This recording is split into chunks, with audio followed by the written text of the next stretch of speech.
దేవునికి స్తోత్రం కలుగును గాక. హల్లెలూయా, హల్లెలూయా, హల్లెలూయా. అందరూ లేచి నిలబడదాం. పరిశుద్ధ గ్రంథములో నుండి దేవుని యొక్క వాక్యాన్ని మనం చదువుదాం. పరిశుద్ధ గ్రంథములో నుండి 2వ రాజుల గ్రంథము 2వ అధ్యాయము, 2వ రాజుల గ్రంథము 2వ అధ్యాయము 19 నుంచి 24 వచనాలు మనం చదువుతాం. పరిశుద్ధ గ్రంథముల నుండి 2వ రాజుల గ్రంథము 2వ అధ్యాయము 19 నుంచి 24 వరకు మనం చదువుతాం. అంతటా ఆ పట్టణపు వారు ఈ పట్టణమునున్న చోటు రమ్యమైనదని మా ఏలిన వాడు నీకు కనబడుచున్నది. కానీ నీళ్లు మంచివి కావు.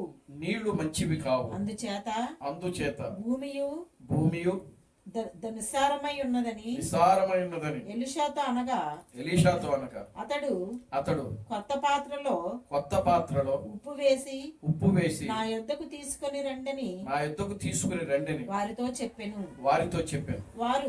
వారు దాన్ని తీసుకొని రాగా అతడు ఆ నీటి ఊట యొద్దకు పోయి అందులో ఉప్పు వేసి యెహోవా సెలవిచ్చినదేమనగా ఈ నీటిని నేను బాగు చేసి ఉన్నాను కనుక ఇక దీని వలన మరణము కలుగకపోవును భూమియు నిస్సారముగా ఉండదను అనెను. కాబట్టి నేటి వరకు ఎలీషా చెప్పిన మాట చొప్పున ఆ నీరు మంచిదై ఉన్నది. అక్కడి నుండి అతడు బేతేలునకు ఎక్కి వెళ్ళెను. అతడు త్రోవను పోవచ్చుండగా బాలురు పట్టణములో నుండి వచ్చి బోడివాడ ఎక్కిపొమ్ము బోడివాడ ఎక్కిపొమ్మని అతని అపహాస్యము చేయగా అతడు వెనుకకు తిరిగి వారిని చూచి యెహోవా నామమును బట్టి వారిని శపించెను. అప్పుడు 2 ఆడు ఎలుగుబంట్లు అడవిలో నుండి వచ్చి వారిలో 42 బాలులను చీల్చివేసెను. అతడు అచ్చటి నుండి పోయి కర్మేలు పర్వతమునకు వచ్చి అచ్చటి నుండి పోయి షోమ్రోనునకు తిరిగి వచ్చెను. ప్రార్థన చేసుకుందాం. ఓ మమ్మలను మిక్కిలిగా ప్రేమించిన మా మంచి తండ్రి, జీవం గల దేవుడా, జీవాధిపతి, నిన్న నేడు నిరంతరము ఒకటే రీతిగా ఉన్న మా పరమ తండ్రి, ఓ నా ప్రభు అయిన ప్రణహం క్రీస్తు, నీ పవిత్రమైన పాదాలకు వందనాలు, స్తుతులు, స్తోత్రములు ప్రభువానికి స్తుతులు, స్తోత్రములు చెల్లిస్తున్నాం నాయన. నిశ్చయముగా నా ప్రభువా, చదవబడిన ఈ వాక్య భాగము మీరు ఆశీర్వదించండి, దీవించండి ప్రభువా. ఈ వాక్య భాగముల నుండి మీరు మాతో మాట్లాడమని మీ సన్నిధిలో ప్రార్థిస్తున్నాను తండ్రి.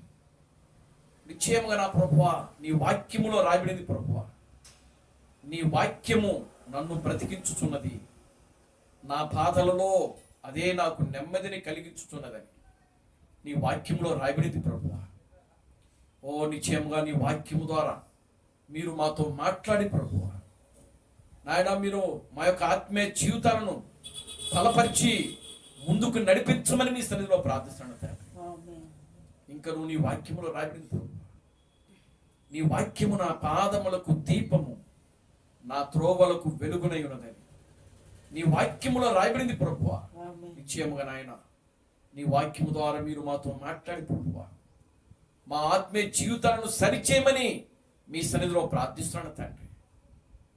ఓ నీ వాక్యము నాయన, ఇంకనూ నాయన నీ వాక్యములో రాయబడింది ప్రభువా, ఓ నీ వాక్యము నన్ను బ్రతికించుచున్నది, నా బాధలలో అదే నాకు నెమ్మదిని కలిగించుచున్నదని నీ వాక్యములో రాయబడింది ప్రభువా. నిశ్చయముగా నా తండ్రి, మీరే మా యొక్క ఆత్మీయ జీవితాలను బలపరిచి ముందుకు నడిపించమని మీ స్థితిలో ప్రార్థిస్తున్నాను తండ్రి. మాలో ఉన్న ప్రతి బలహీనతలను మీరు ముట్టి తాకి స్వస్థపరిచి సంపూర్ణమైన స్వస్థతను, ఆరోగ్యమును, బలమును, శక్తిని మీరు అనుగ్రహించమని మీ స్థితిలో ప్రార్థిస్తున్నాను తండ్రి. నీ వాక్యమునకు, ఆరాధనకు వ్యతిరేకంగా పనిచేస్తున్నటువంటి ప్రతి విధమైన చీకటి శక్తులను, అంధకార శక్తులను, దయ్యపు శక్తులను, దురాత్మ శక్తులను నా ప్రభు అయిన క్రీస్తు బ్రహ్మను నీ సర్వశక్తి కలిగిన నామములో గద్దించి రేపరుస్తున్నాం తండ్రి. ఓ నిశ్చయముగా నా తండ్రి, నాయన మా యొక్క ఆత్మీయ జీవితాలు మీరు సరిచేయండి, మా మాటలు సరిచేయండి, ఆలోచనలు సరిచేయండి, తలంపులు సరిచేయండి, నడవడికలు సరిచేయండి ప్రభువా. మేము కేవలం నీ వాక్యమునకు ఇష్టముగా ఉండే బిడలగా మీరు మమ్మల్ని తీర్చిదిద్దమని మీ సదిలో ప్రార్థిస్తున్నాను తండ్రి. ప్రభు అబ్రహాం క్రీస్తు మీకు వందనాలు, స్తుతులు, స్తోత్రము ప్రభు. నిశ్చయముగా నా ప్రభు, ఈ వాక్య భాగముల నుండి మీరు మాతో మాట్లాడండి. ఈ వాక్య భాగముల నుండి ప్రభు మీరు మమ్మల్ని దర్శించండి ప్రభు. మాకు కావలసిన ప్రతి సందేశమును మీరు మాకు అనుగ్రహించమని సరిలో ప్రార్థిస్తున్నాను తండ్రి. ఓ సమస్త ఘనత, మహిమను మీరు తెచ్చుకున్నాను. జీవం కలిగిన నా ప్రభు అయిన క్రీస్తు బ్రహ్మను సర్వశక్తి కలిగిన నామములో ప్రార్థించి స్తుతించి వేడుకొనుచున్నాము. ఆమేన్, ఆమేన్. అందరూ కూర్చోండి.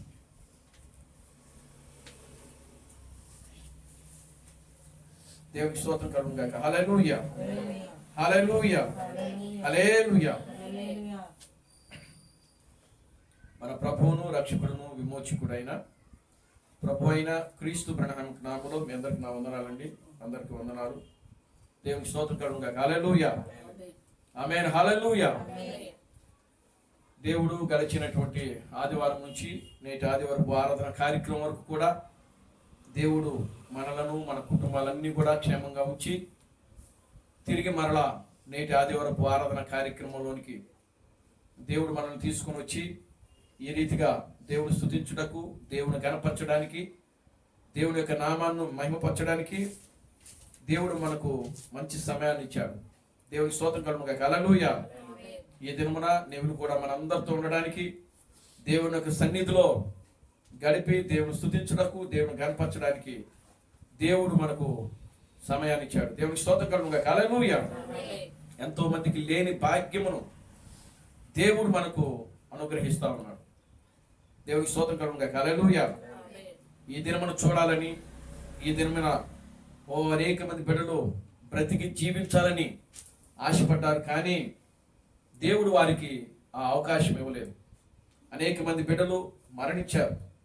అనేక మంది బిడ్డలు యాక్సిడెంట్లో కాళ్ళు చేతులు విరిగి హాస్పిటల్లో ఉంటున్నారు. కానీ దేవుడు తన యొక్క ఉచితమైన కృపను బట్టి, తన యొక్క ప్రేమను బట్టి, కేవలము దేవుడు మనలను ప్రేమించి మనలను ఆయన యొక్క ఉచితమైన కృప ద్వారా కాపాడి, రక్షించి, బ్రతికించి ఆయన మనలను సజీవులుగా ఉంచుతున్నాడు. దేవుని స్తోత్రం కలుగును గాక. హల్లెలూయా. ఇది మన నీతిని బట్టో, లేకపోతే మన భక్తిని బట్టో, మన విశ్వాసమును బట్టో ఇవి జరగటం లేదు, కానీ కేవలము దేవుని యొక్క ఉచితమైన కృప ద్వారా మాత్రమే. ఆమేన్, హల్లెలూయా. కేవలము దేవుని యొక్క ఉచితమైన కృప, దేవుని యొక్క ఉచితమైన కృప, దేవుని యొక్క కాపుదల. దేవుని నామానికి మహిమ కలుగును గాక. హల్లెలూయా. కనుక ప్రియమైన దేవుని బిడ్డలారా, దేవుడిస్తున్నటువంటి యొక్క కృపను, దేవుడిస్తున్నటువంటి కాపుదలను, దేవుడిస్తున్నటువంటి ఈ నెమ్మదిని, దేవుడిస్తున్నటువంటి ఈ సంతోషమును మనము దానిని ప్రియులారా వ్యర్థముగా కాక దేవుని యొక్క సన్నిధిలో మనము కృతజ్ఞత కలిగి దేవుని స్తుతిస్తూ, దేవుని ఆరాధిస్తూ, దేవుని యొక్క నామమును మనము మహిమపరుస్తూ ఉండాలి. దేవునికి స్తోత్రం కలుగును గాక. హల్లెలూయా. కనుక ప్రియమైన దేవుని బిడ్డలారా, దేవుడు గొప్పవాడు, ఆయన అనంతుడు. ఆమేన్, హల్లెలూయా. Glory to God. హల్లెలూయా. దేవుడు గొప్పవాడు, ఆయన అనంతుడు. కనుక అనంతమైనటువంటి జ్ఞానము చేత ఆయన ఆదిలోనే అంతమును చూచిన దేవుడు ఆయన. ఆమేన్, హల్లెలూయా. ఆదిలోనే అంతమును చూచాడు. అంటే ఇప్పుడు మనము జీవిస్తున్న ఈ కాలమును దేవుడు ఈ భూమికి పునాదులు వేయబడక మునిపే చూచాడు. ఆమేన్, హల్లెలూయా. అందుకే ఆయన దేవుడు అయ్యాడు. దేవునికి స్తోత్రం కలుగును గాక. హల్లెలూయా. భవిష్యత్తు కాలమును ముందుగా చూడగలిగిన వాడే దేవుడు. ఆమేన్, హల్లెలూయా. కనుక ఆయన ఆది అంతము లేనివాడు, అనంత జ్ఞాని, అల్ఫా ఓ మేఘా, మొదటివాడు కడపటివాడు, ఆదియు అంతము ఆయనే, సమస్తము కూడా ఆయనే. దేవునికి స్తోత్రం కలుగును గాక. హల్లెలూయా. అటువంటి ఒక గొప్ప దేవుణ్ణి మనం కలిగి దేవుని స్తుతిస్తూ, దేవుని ఘనపరుస్తూ, దేవుని ఆరాధిస్తూ, ఆయన నామాన్ని మనము మహిమపరుస్తూ ఉన్నాం. దేవునికి స్తోత్రం కలుగును గాక. హల్లెలూయా. Glory to God. హల్లెలూయా. కనుక ప్రియులారా గమనించండి, దేవుడు ఈ చివరి కాలంలో ఆయన మనలను నమ్మాడు. ఆమేన్, హల్లెలూయా. దేవుడు కూడా మనుషులను ఆయన ఏం చేస్తున్నాడంటే నమ్ముతాడు. ఆమేన్, హల్లెలూయా. దేవుడు మనుషులను నమ్ముతాడు. ఆమేన్, హల్లెలూయా. దేవుడు మనుషులను నమ్మటం ఏంటి అన్న ఒక ప్రశ్న మనకు రావచ్చు. దేవునికి స్తోత్రం కలుగును గాక. హల్లెలూయా. మనుషులే కదా దేవుని నమ్మాల్సింది, దేవుడు కూడా మనుషులను నమ్ముతాడా అని మనం ఆలోచన చేస్తే, నిజంగా ప్రియులారా, దేవుడు కూడా మనుషుల మీద ఆధారపడతాడు ఆయన. ఆమేన్, హల్లెలూయా.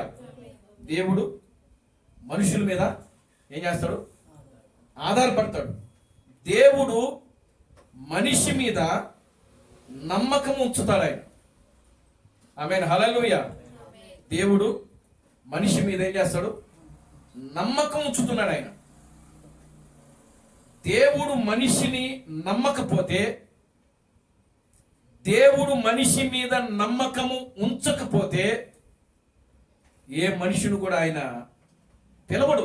దేవుని స్తోత్రం కలుగును గాక. హల్లెలూయా. పిలుస్తాడా? ఆమేన్, హల్లెలూయా. నిజంగా ప్రియులారు గమనించండి, ఒక మనిషిని దేవుడు ఎంతగా నమ్ముతాడు అనంటే అంతగా నమ్ముతాడు.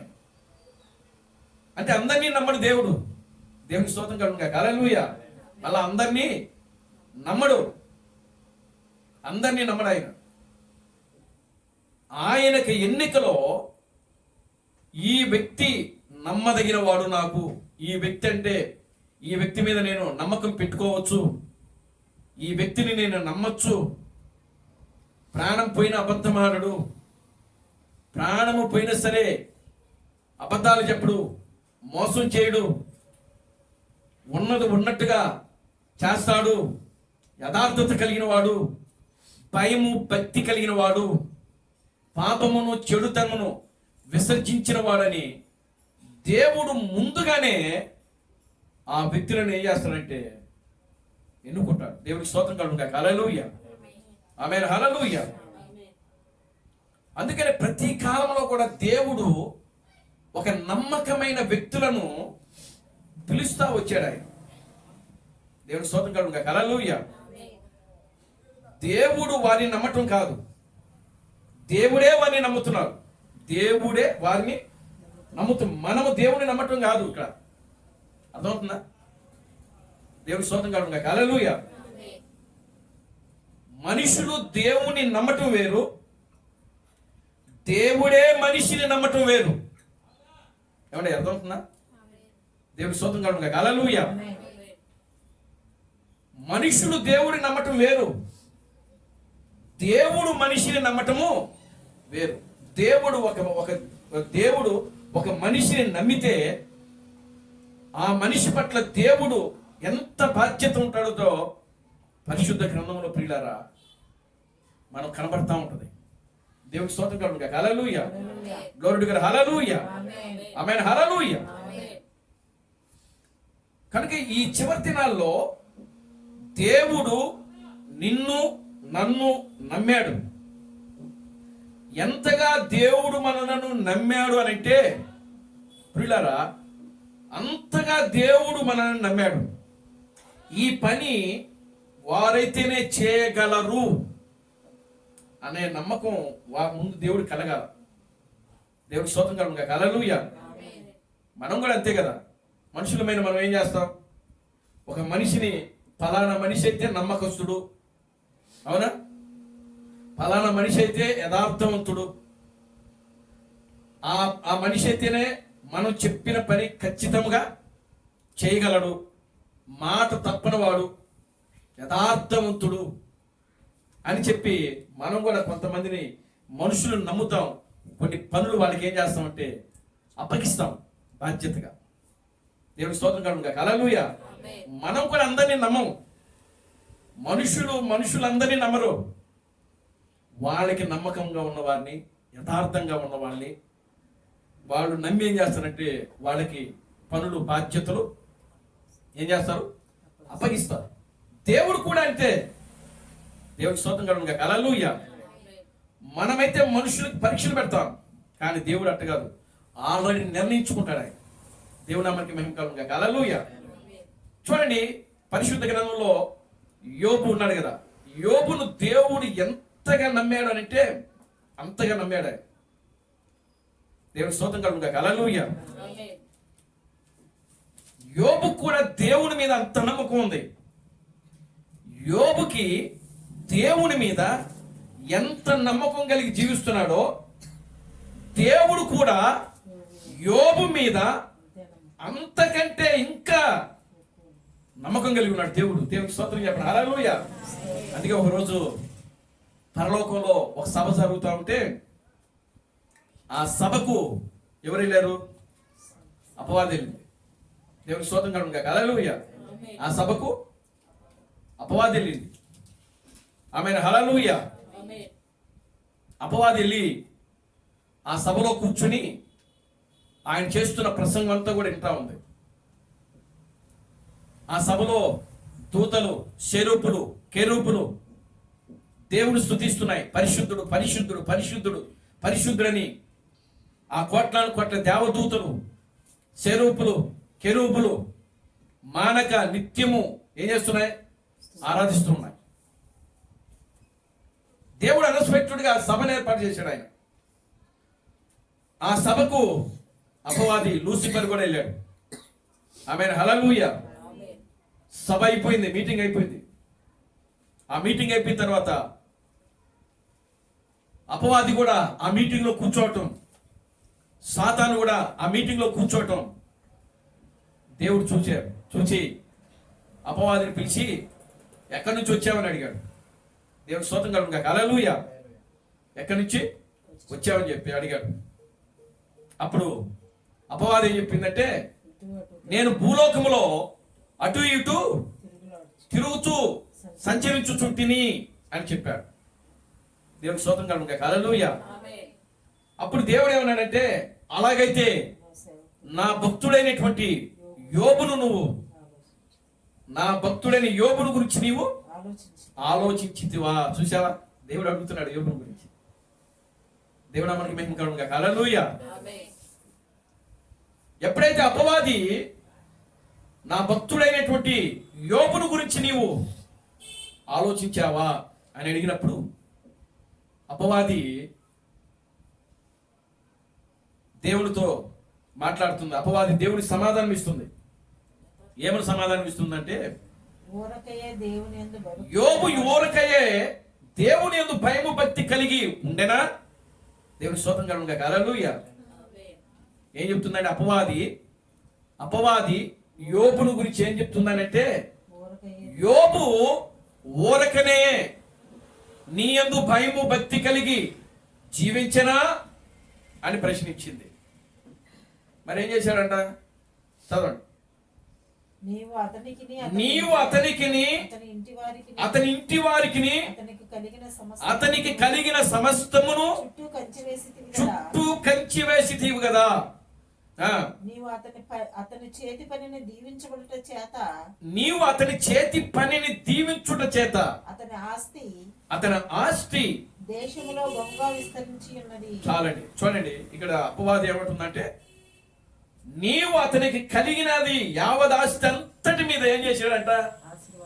కంచి వేశాడంట. ముందు యోబు నిన్ను ఊరికనే నిన్ను స్తుతించట్లేదు. యోబు ఊరికనే నిన్ను ఆరాధించలేదు. యోబు ఊరికనే నిన్ను మహిమపరచట్లేదు. ఎందుకు యోబు నిన్ను స్తుతిస్తున్నాడు? ఎందుకు యోబు నిన్ను మహిమపరుస్తున్నాడు?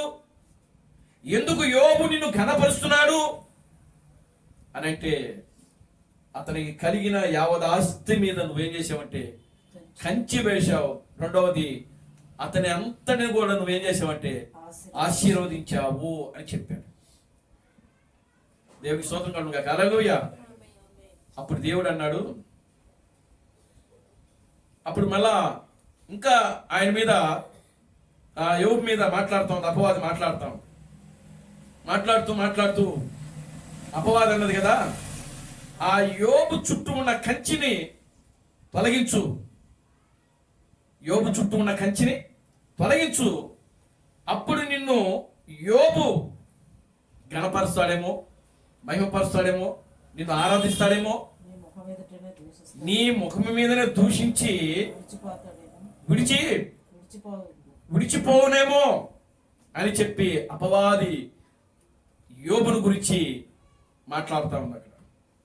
అప్పుడు దేవుడు ఏమంటున్నాడంటే, దేవుడి స్తోత్రం కలుగును గాక. హల్లెలూయా. అప్పుడు దేవుడు అపవాదితో ఏమంటున్నాడో తెలుసా? ఏమంటున్నాడు? ఇదిగో అతనికి కలిగిన సమస్తమును నీ వశమున ఉన్నది, అతనికి మాత్రము ఏ హానియు చేయవద్దని అపవాదికి సెలవీయగా వాడు యెహోవా సన్నిధి నుండి బయలుదేరెను. ఇప్పుడు దేవుడు అన్నాడు, ఇదిగో అతనికి కలిగినదంతా కూడా నీ వశములో ఉన్నది. దేవుని స్తోత్రం కలుగును గాక. హల్లెలూయా. ఆయన భార్య, ఆయన పిల్లలు, ఆయన యొక్క పనివాళ్ళు, ఆస్తి, గొర్రెలు, గొడ్లు, ఏమండి, ఒంటెలు, తానుకు యోబు కలిగినది యావత్తు సమస్తమును కూడా ఎవరు వశంలో పెట్టాడంట? సాతాను వశం చేశాడంట. చేసి ఏం చేశాడు? పంపించాడు. ఎందుకో తెలుసా? యోబును దేవుడు నమ్మాడు. దేవునికి స్తోత్రం చెప్పండి. హల్లెలూయా. Glory to God. హల్లెలూయా. చూడండి, యోబు అపవాది వెళ్ళింది, యోబు దగ్గరికి వెళ్ళింది, పర్మిషన్ తీసుకుని వెళ్ళింది.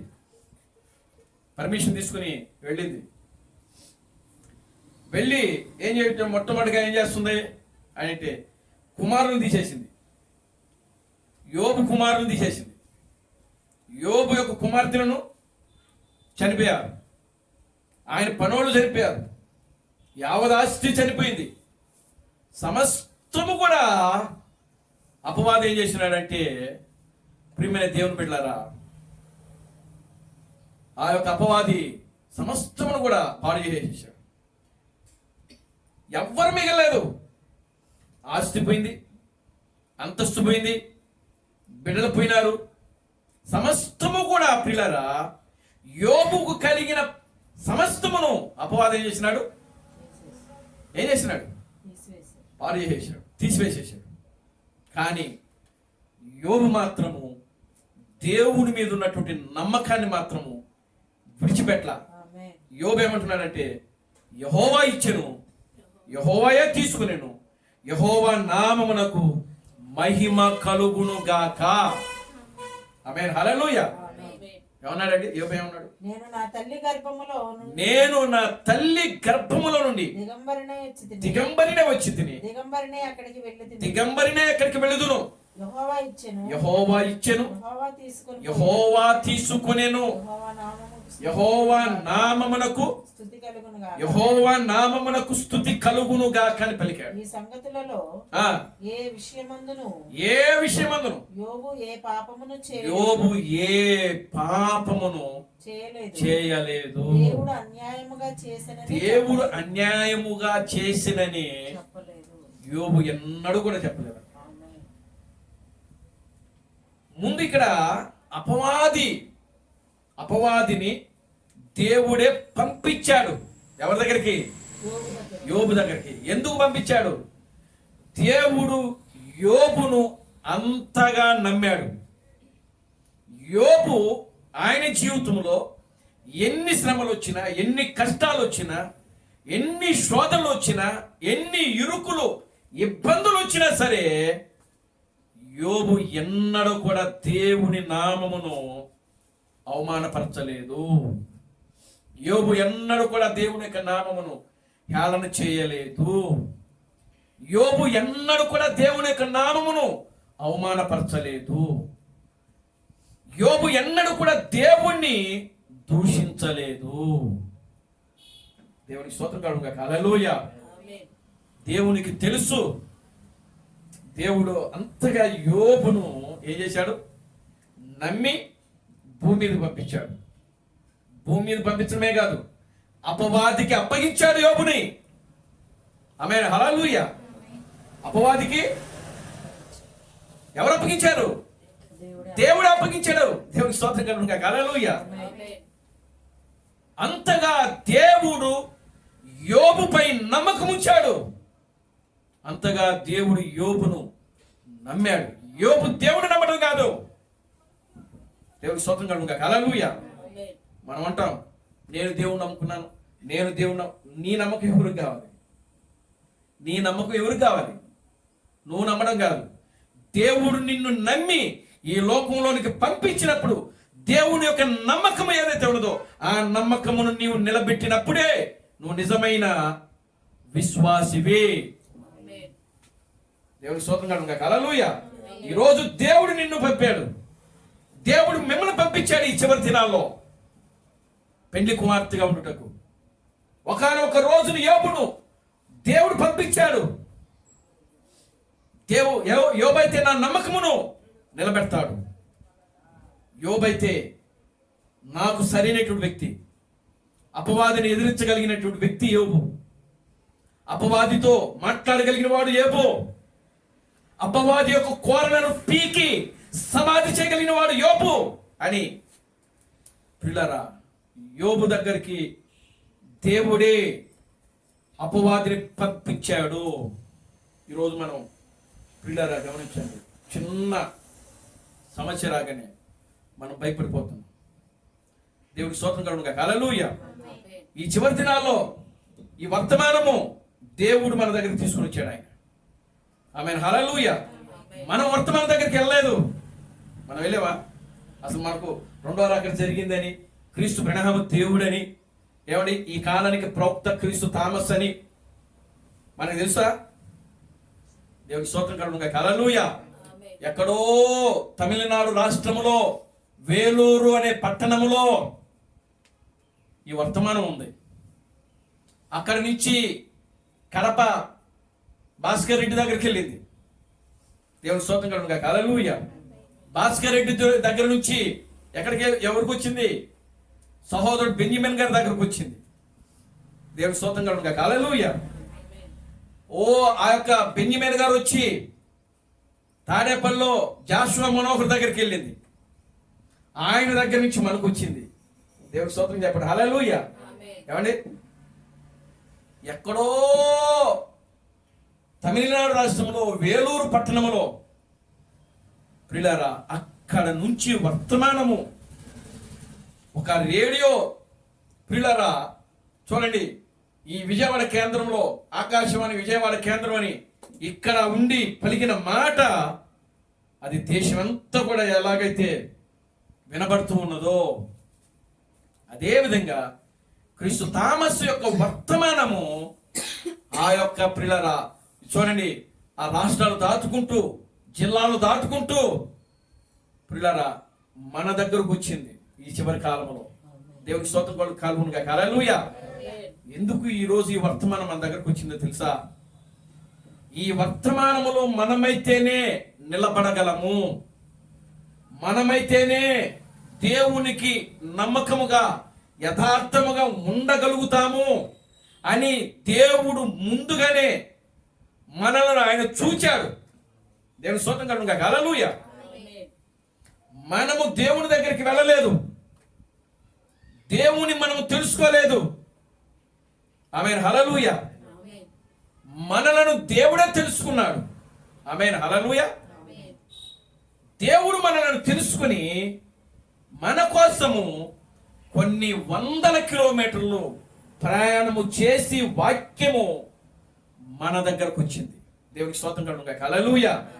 మరి ఈ వర్తమానంలో మీరు ఎలా ఉంటున్నారు? ఎంతవరకు నమ్మకం కలిగి ఉంటున్నారు? ఎంతవరకు యథార్థత కలిగి ఉన్నారు? ఎంతవరకు నీతి న్యాయములు కలిగి జీవిస్తున్నారు? దేవుడు యోబును నమ్మాడు. యోబు యొక్క నమ్మకాన్ని, దేవుని యొక్క నమ్మకాన్ని యోబు నిలబెట్టాడు. యోబు ఎక్కడ కూడా పాపం చేయలేదు. యోబు ఎక్కడ కూడా దేవుని నామానికి అవమానం కలిగే మాటలు మాట్లాడలేదు. దేవుడు ఎక్కడ కూడా ఆయన చూపుల ద్వారా కానీ, మాటల ద్వారా కానీ, ఆలోచనల ద్వారా కానీ, తలంపుల ద్వారా కానీ, పిల్లరా, యోబు ఎన్నడూ కూడా పాపము చేయలేదని వాక్యంలో రాయబడింది. దేవుని నామానికి మహిమ కలుగును గాక. హల్లెలూయా. Glory to God. హల్లెలూయా. కానీ ఈరోజు మనం దేవుడు ఆయన భూమికి పునాదులు వేయబడక మునిపే ఆయన ఒక ఆలోచనలో, ఆయన ఒక ఉద్దేశంలో, ఆయన ఒక తలంపులో మనల్ని ఉంచుకుని ఈ చివరి దినాల్లో ఆయన మనల్ని భూమి మీదకి తీసుకొని వచ్చి, ఈ చివరి దినాల్లో ఆయన మనల్ని భూమి మీదకి తీసుకొని వచ్చి ఇంత గొప్ప సందేశాన్ని దేవుడు మనల్ని ప్రేమించి ఇస్తే, దేవుడు మనలను నమ్మి ఈ వర్తమానం పంపిస్తే, దేవుడు మనలను నమ్మి ఈ యొక్క వర్తమానానికి సాక్షులుగా నిలబెడితే, కానీ పిల్లలు మనం ఏం చేస్తున్నాం? దేవుని స్తోత్రం కలుగును గాక. హల్లెలూయా. నమ్మకంగా చదువుతున్నావా? వర్తమానంలో మనం నమ్మకంగా ఉండాలి. వర్తమానంలో మనం యథార్థత కలిగి జీవించాలి. వర్తమానంలో మనం భయము భక్తి కలిగి జీవించాలి. ఆనాడు యోబు ఒక ఛాయ, ఒక నీడగా దేవుడు యోబు నుంచాడు మనకు. కానీ అసలైన నిజం మనలోనే జరగాలి. మనమే దేవుని యొక్క నిజమైన సంతానము, నిజమైనటువంటి దేవుని కుమారులము, కుమార్తెలము, రాజులైనటువంటి యాజక సమూహము మనమే. దేవుని నామానికి మహిమ కలుగును గాక. హల్లెలూయా. Glory to God. హల్లెలూయా. యోబుకి 3 స్నేహితులు ఉన్నారు. ఆ యొక్క 3 స్నేహితులు కూడా యోబుని ఏమన్నారు తెలుసా? నువ్వు రహస్యంగా మాకు తెలియకుండా పాపం చేసావేమో అన్నారు. దేవుని నామానికి మహిమ కలుగును గాక. హల్లెలూయా. నీ మాటలతో నాకు అవసరం లేదన్నాడు ఆయన. ఆమేన్. హల్లెలూయా. ఆ 3 స్నేహితులు ఎవరో తెలుసా? డినామినేషన్ పీపుల్స్ కి సాదృశ్యంగా ఉన్నారు. ఎవరండి వాళ్ళు? Denomination peoples. ఆమేన్. హల్లెలూయా. కనుక యోబు ద్వారా వాళ్ళు ఆ కాలంలో దేవుని నమ్ముకున్నారు. కానీ యోబును దేవుడే పిలిచాడు. అర్థమవుతుందా? దేవుడు పిలవటం వేరు, దేవుని దగ్గరికి మనము రావటము వేరు. నువ్వు వస్తే ఏదో రోజున పడిపోతావు, ఏదో ఒక రోజున వర్తమానాన్ని మళ్ళా తిరిగి విడిచిపెట్టేస్తాం. అవునే కదా? ఎవరు వాళ్ళే? జోసెఫ్ వాళ్ళే. నంద్యాల జోసెఫ్ ఏం చేసినాడు? వర్తమానాన్ని విడిచిపెట్టి వెళ్ళిపోయాడు. కారణం ఏంటి? ఆయన వర్తమానం దగ్గరకు వచ్చాడు కాబట్టి, వర్తమానంలో ఏదో దొరుకుతుందని ఆశించాడు కాబట్టి, వర్తమానంలో ఏదైనా మనకు దొరుకుద్దేమో అని చెప్పి వర్తమానం దగ్గరకు వచ్చాడు ఆయన. కానీ ఎవరైతే వర్తమానం దగ్గరకు వస్తారో వాళ్ళు వెళ్ళిపోతారు. కానీ వర్తమానం ఎవరి దగ్గరికి వెళ్తుందో ప్రియులారా, ఖచ్చితంగా వాళ్ళు నిలబడతారు. దేవుని స్తోత్రం కలుగును గాక. హల్లెలూయా. ఆమేన్. హల్లెలూయా. కనుక ప్రియమైన దేవుని బిడ్డలారా, ఒక యోబు వలె మనము, యోబు ఏ విధంగా అయితే దేవుని యొక్క నమ్మకాన్ని నిలబెట్టాడో ప్రియులారా, దేవుడు యోబులో ఏదైతే కోరుకున్నాడో, యోబులో దేవుడు ఏదైతే ఆశించాడో, యోబులో దేవుడు ఏదైతే ఆయన కోరుకున్నాడో, ఆ కోరిక, ఆ ఆశను, ఆ తృష్ణను యోబు ఏం చేసినాడు? నిలబెట్టాడు. ఇక్కడ దేవునికి స్తోత్రం కలుగును గాక. హల్లెలూయా. ఈరోజు ప్రియమైన దేవుని బిడ్డలారా, ఈరోజు దేవుడు మనకు రెండవ రాకడ జరిగిందని, క్రీస్తు ప్రణామ దేవుడని, ఈ ప్రపంచానికి క్రీస్తు థామస్సు ఆ వర్తమానికుడని ఒక గొప్ప సందేశాన్ని దేవుడు మనకు తీసుకొని వచ్చాడు. కనుక ఆ వర్తమానంలో ఉన్న మనము ప్రియులారా, దేవుడు మనల్ని నమ్మి ఈ రోజున ఈ వర్తమానం మన దగ్గరకు వచ్చింది. కనుక ఈ వర్తమానంలో మనం యథార్థముగా భయం కలిగి భక్తి కలిగి యోబు ఏ విధంగా అయితే దేవుని యొక్క నమ్మకాన్ని నిలబెట్టాడో మనం ఈ లోకములో నుండి సజీవంగా ఎత్తబడేంత వరకు కూడా దేవుని యొక్క నమ్మకమును మనం నిలబెట్టి మన ఆత్మీయ జీవితంలో మనం ముందుకు సాగుతాం. దేవుని స్తోత్రం కలుగునుగా. హల్లెలూయా. గౌరవుడు గారు హల్లెలూయా. కనుక చూద్దాం దేవుని యొక్క వాక్యంలో మనం అవుతాం. ఇప్పుడు దేవుని నామానికి మహిమ కలుగునుగా. హల్లెలూయా. చూడండి ఇక్కడ ఎలీషా, ఆమేన్, హల్లెలూయా. ఎలీషా అనగా అర్థం ఏంటంటే రక్షకుడు. యెషయా అన్న, ఎలీషా అన్న, యెహోషువ అన్న, ఏమండి యా అక్షరము మొదట ఎవరికైతే వస్తుందో వాళ్ళందరూ కూడా ఏమైనారంటే ఏమైనారు? రక్షకుడు. బైబిల్లో పేరు చెప్పి గురించి బయట కాదు, దేవునికి స్తోత్రం చెప్పండి. హల్లెలూయా. యెహోషువ, ఏలియా, ఎలీషా, ఏమండి దేవునికి స్తోత్రం కలుగునుగాక. హల్లెలూయా. కనుక వీళ్ళందరూ కూడా ఒకే పేరు అర్థం వస్తుంది. ఏమిటి ఆ పేరు అంటే రక్షకుడు.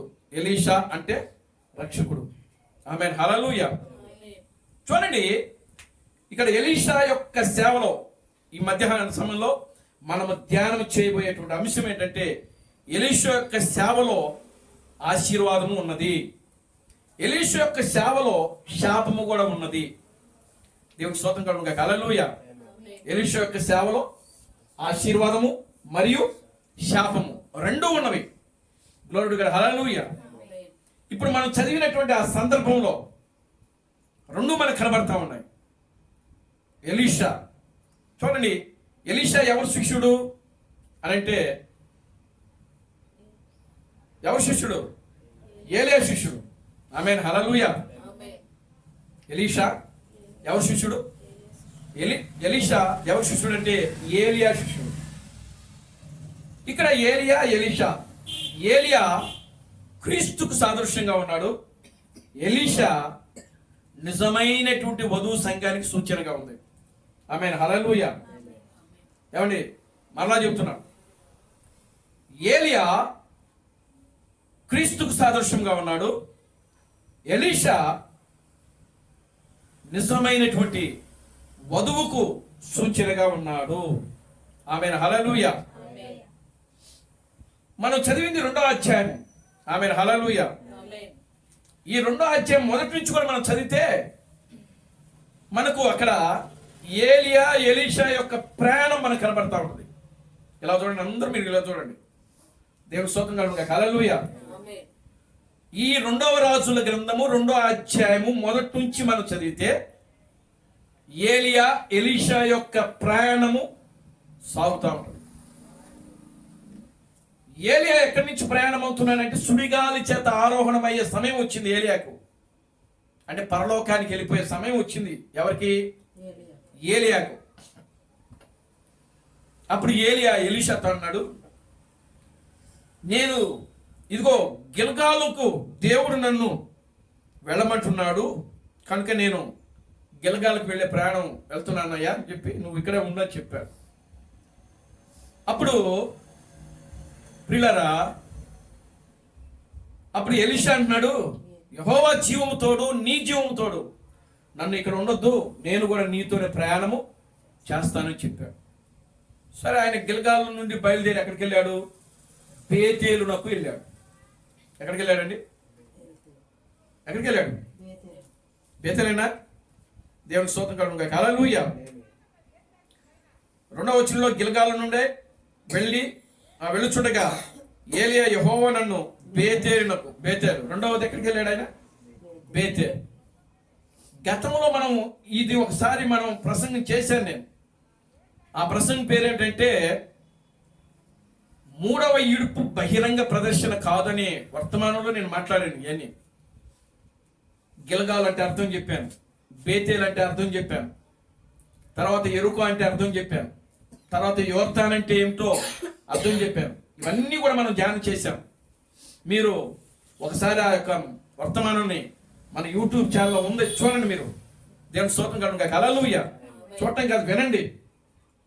ఆ వర్తమానంలోకి వెళ్తే 3వ ఈడుపు బహిరంగ ప్రదర్శన కాదు అనే సందేశంలో వీటి అర్థాలన్నీ కూడా నేను చెప్పాను. దేవుని నామానికి మహిమ కలుగునుగాక. హల్లెలూయా. గిల్గాలు అనగా పరలోకం అని అర్థం, దేవుని సన్నిధి అని అర్థం, నిత్యత్వము. ఆమేన్. హల్లెలూయా. పరలోకము, దేవుని సన్నిధి, నిత్యత్వము అంటే ప్రారంభము అని అర్థం. గిల్గాలు అని అంటే ప్రారంభము, నిత్యత్వము, పరలోకము, దేవుని సన్నిధి. ఆమేన్. హల్లెలూయా. ఇప్పుడు ఏలే ఎక్కడి నుంచి బయలుదేరాడు? నిత్యత్వములో నుండి, పరలోకములో నుండి, దేవుని సన్నిధిలో నుండి. ఆమేన్. హల్లెలూయా. బయలుదేరి ఎక్కడికి వెళ్తున్నాడంట?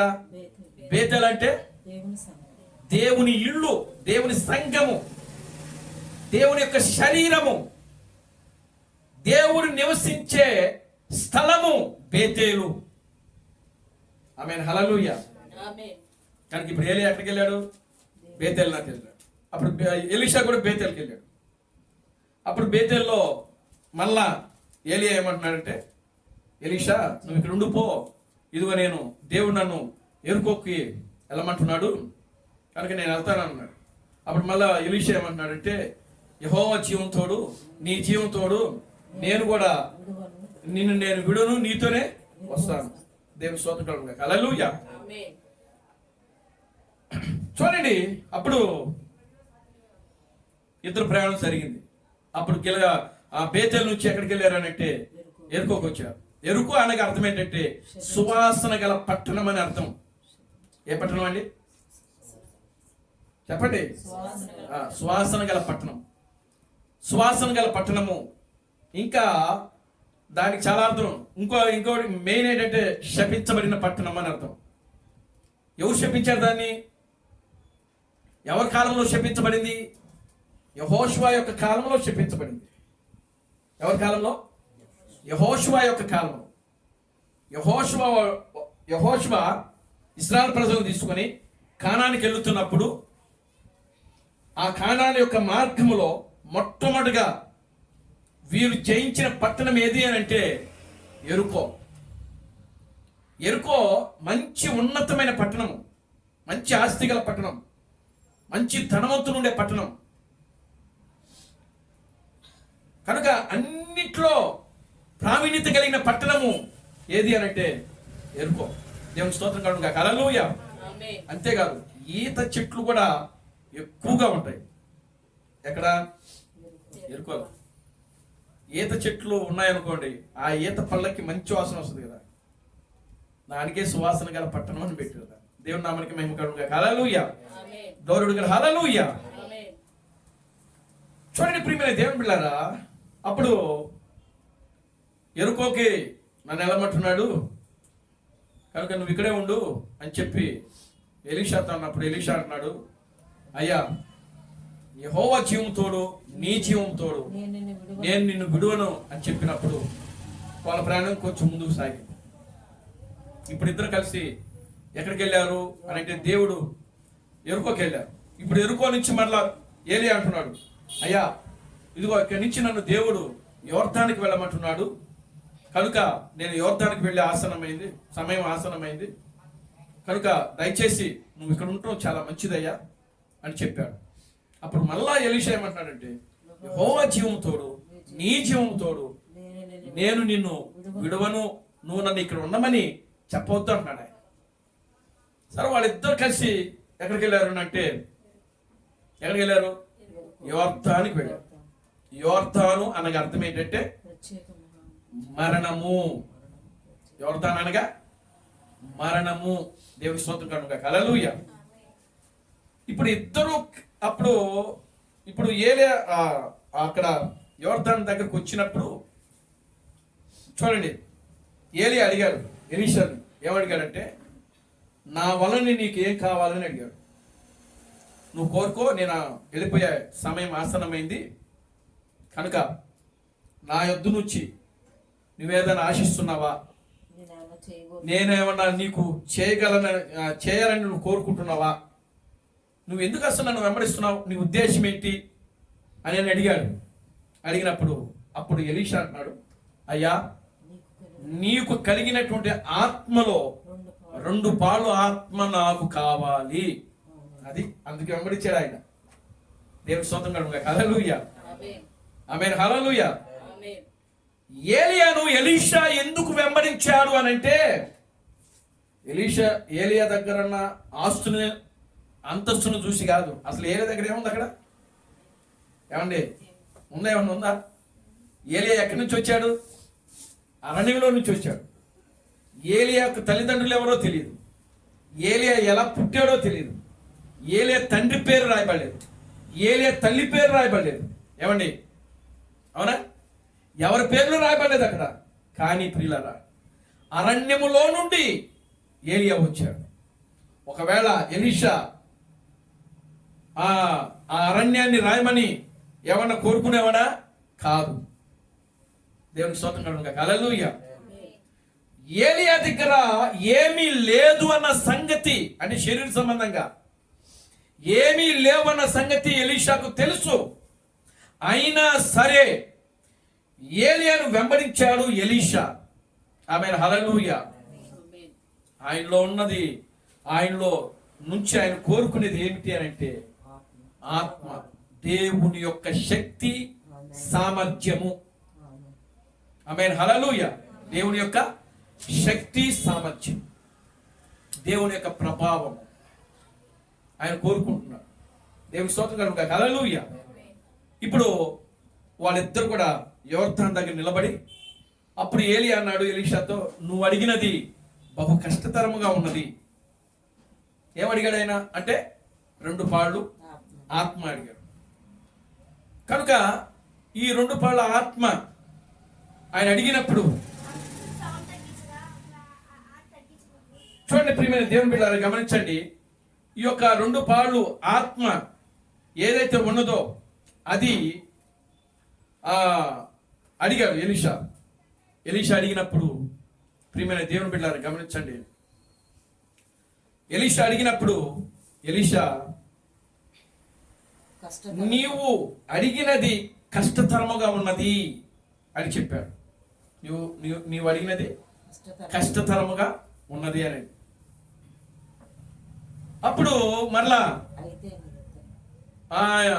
ఏలియా అంటున్నాడు, అయితే నీవు నీ యొద్ద నుండి తీయబడినప్పుడు నేను నీకు కనబడిన ఎడల ఆ ప్రకారమే నీకు లభించును. కనబడని ఎడల అది కాకపోవనని చెప్పాను.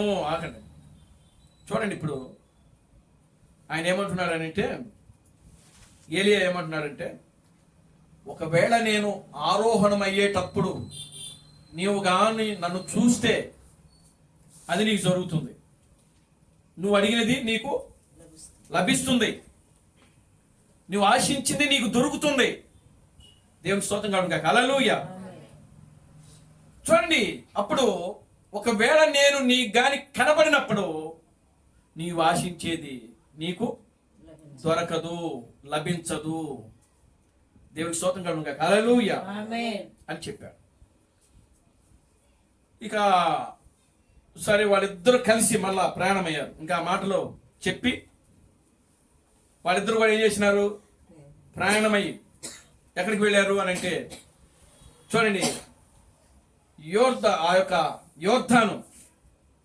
యోర్దాను నది అక్కడ ప్రవహిస్తా ఉన్నది. ప్రవహిస్తున్నటువంటి ఆ సమయంలో ఏలియా తన మీద ఉన్నటువంటి దుప్పటి తీసి మడత పెట్టి ఆ యోర్దాను నదిని కొట్టాడు. అప్పుడు ఆ యోర్దాను 2గా చీలి వాళ్ళకి దారిచ్చింది, ఎండిపోయింది అన్నమాట. వాళ్ళు ఆ యొక్క రహదారి ఏర్పడింది వాళ్ళకి. దేవునికి స్తోత్రం కలుగును గాక. హల్లెలూయా. ఎప్పుడైతే ఈ యొక్క యోర్దాను 2గా చీలిందో వాళ్ళిద్దరు కూడా వెళ్ళారు. దేవునికి స్తోత్రం కలుగును గాక. హల్లెలూయా. యోర్దాను అనే అర్థం ఏంటి? మరణము. అంటే మరణమును దాటుకుని వాళ్ళిద్దరు కూడా వెళ్ళిపోయారు. ఎక్కడికి వెళ్ళారు? ఆవలగట్టు వైపుకి. ఆవలగట్టు వైపు ఉన్నది ఏంటి? ఏముంది అవతల వైపు? అవతల ఉన్న ప్రదేశం ఏది? కనాను. దేవునికి స్తోత్రం చెప్పండి. హల్లెలూయా. యోర్దానికి అవతల ఉన్నది ఏంటి? కనాను. ఆమేన్, హల్లెలూయా. ఇద్దరు కూడా కనానికి వెళ్ళిపోయారు.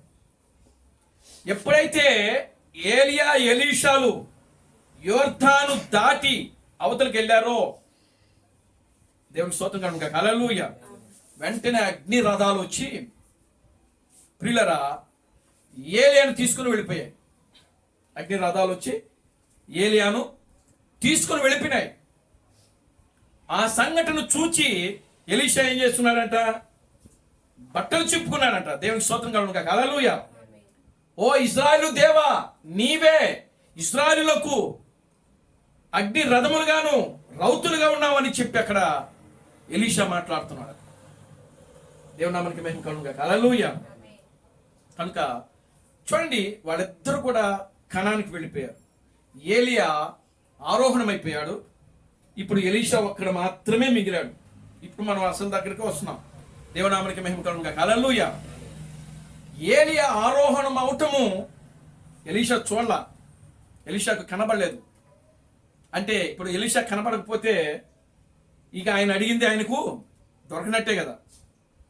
ఆయన ఏమన్నాడు? ఏలియా, నేను నీ యొద్ద నుండి తీసివేయబడినప్పుడు, చూడండి, నేను నీ యొద్ద నుండి తీసివేయబడినప్పుడు నీవు నన్ను చూచిన ఎడలా నువ్వు అడిగింది నీకు దొరుకుతుంది, నీవు ఆశించింది నువ్వు దొరుకుతుందని చెప్పాను. ఒకవేళ నీకు నేను కనబడిపోతే అది నీకు ఎన్నటికి కూడా కాకపోవునని చెప్పాడు. కనుక ఇప్పుడు ఏలియా కనబడలేదు, ఆయనకు చూడలేదు. దేవుని స్తోత్రం కలుగును గాక హల్లెలూయా. ఏడ్చాడు ఎలీషా. దేవుని నామానికి మహిమ కలుగును గాక హల్లెలూయా.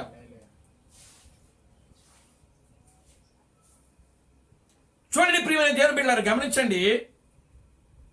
ఏలియా వెళ్ళిపోయాడు, అగ్ని రథాలతో వెళ్ళిపోయాడు. ఎలీషా ఒక్కడే మిగిలిపోయాడు. ఏలియా అగ్ని రథాలతో వెళ్ళడము ఎలీషా చూడలేదు. దేవునికి స్తోత్రం కలుగును గాక హల్లెలూయా. కానీ ప్రియమైన దేవుని బిడ్డలారా, గమనించండి, అక్కడి నుంచి ఆ ఏలియా యొక్క దుప్పటి పైనుంచి కిందకి వేయబడటం మాత్రం చూశాడు. దేవునికి స్తోత్రం కలుగును గాక హల్లెలూయా. అప్పుడు ఏలియా దుప్పటిని తీసుకున్నాడు మరలా. ఎవరు? ఎలీషా. ఏలియా యొక్క దుప్పటి తీసుకున్నాడు. తీసుకొని దాన్ని మడతబెట్టాడు ఆయన. దేవునికి స్తోత్రం కలుగును గాక హల్లెలూయా. ఇప్పుడు ఇద్దరు ఎక్కడున్నారు? కనాన్లో ఉన్నారు. ఎలీషా ఎక్కడున్నాడు? ఇప్పుడు కనాన్లో ఉన్నాడు. ఆవుల గట్టు వైపులో ఉన్నాడు. కనాన్ అంటే దేనికి సూచనగా ఉన్నది?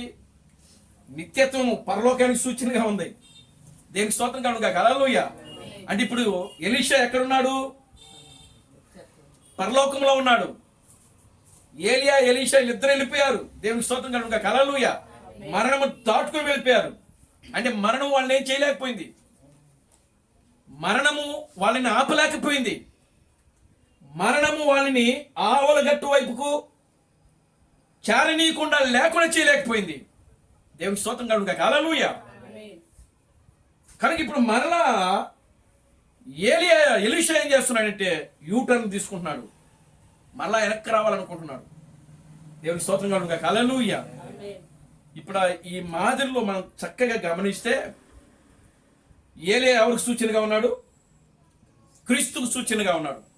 ఎలీషా ఎవరికి సూచనగా ఉన్నాడు? నిజమైన వధువుకి సంఘముగా ఉన్నది. దేవునికి స్తోత్రం కలుగును గాక హల్లెలూయా. ఇప్పుడు క్రీస్తు ఏమో ఎక్కడున్నాడు? పరలోకంలో ఉన్నాడు.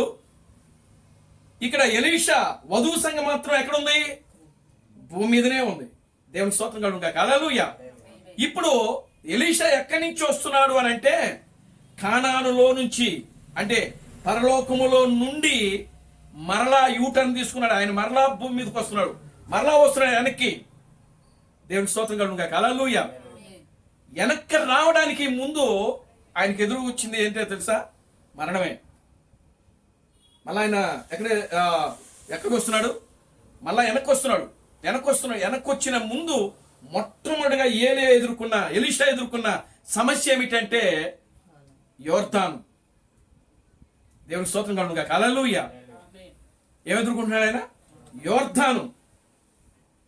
మరణాన్ని ఎదుర్కొంటున్నాడు ఎలీషా. ఆమేన్ హల్లెలూయా.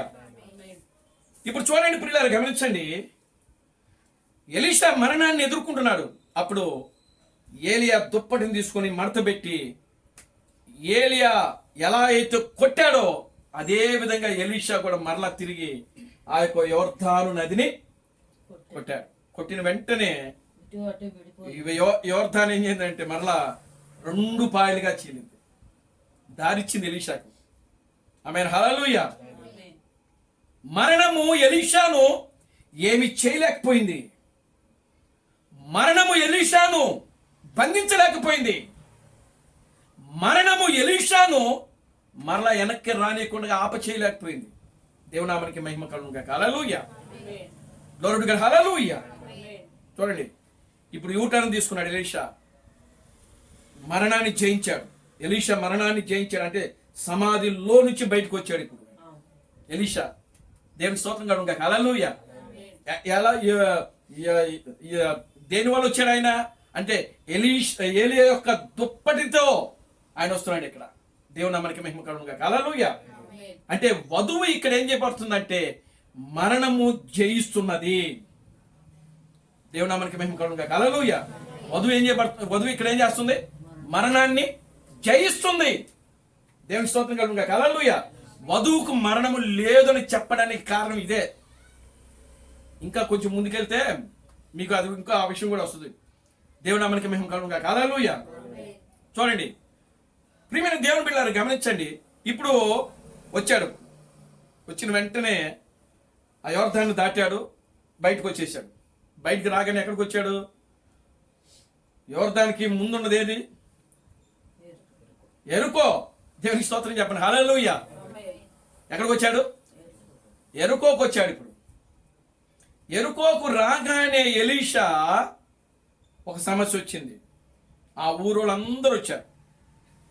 దేవునికి స్తోత్రం కలుగును గాక. హల్లెలూయా.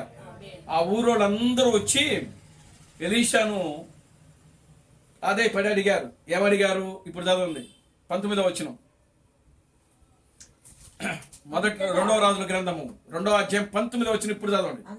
అంతటా ఆ పట్టణపు వారు ఈ పట్టణములో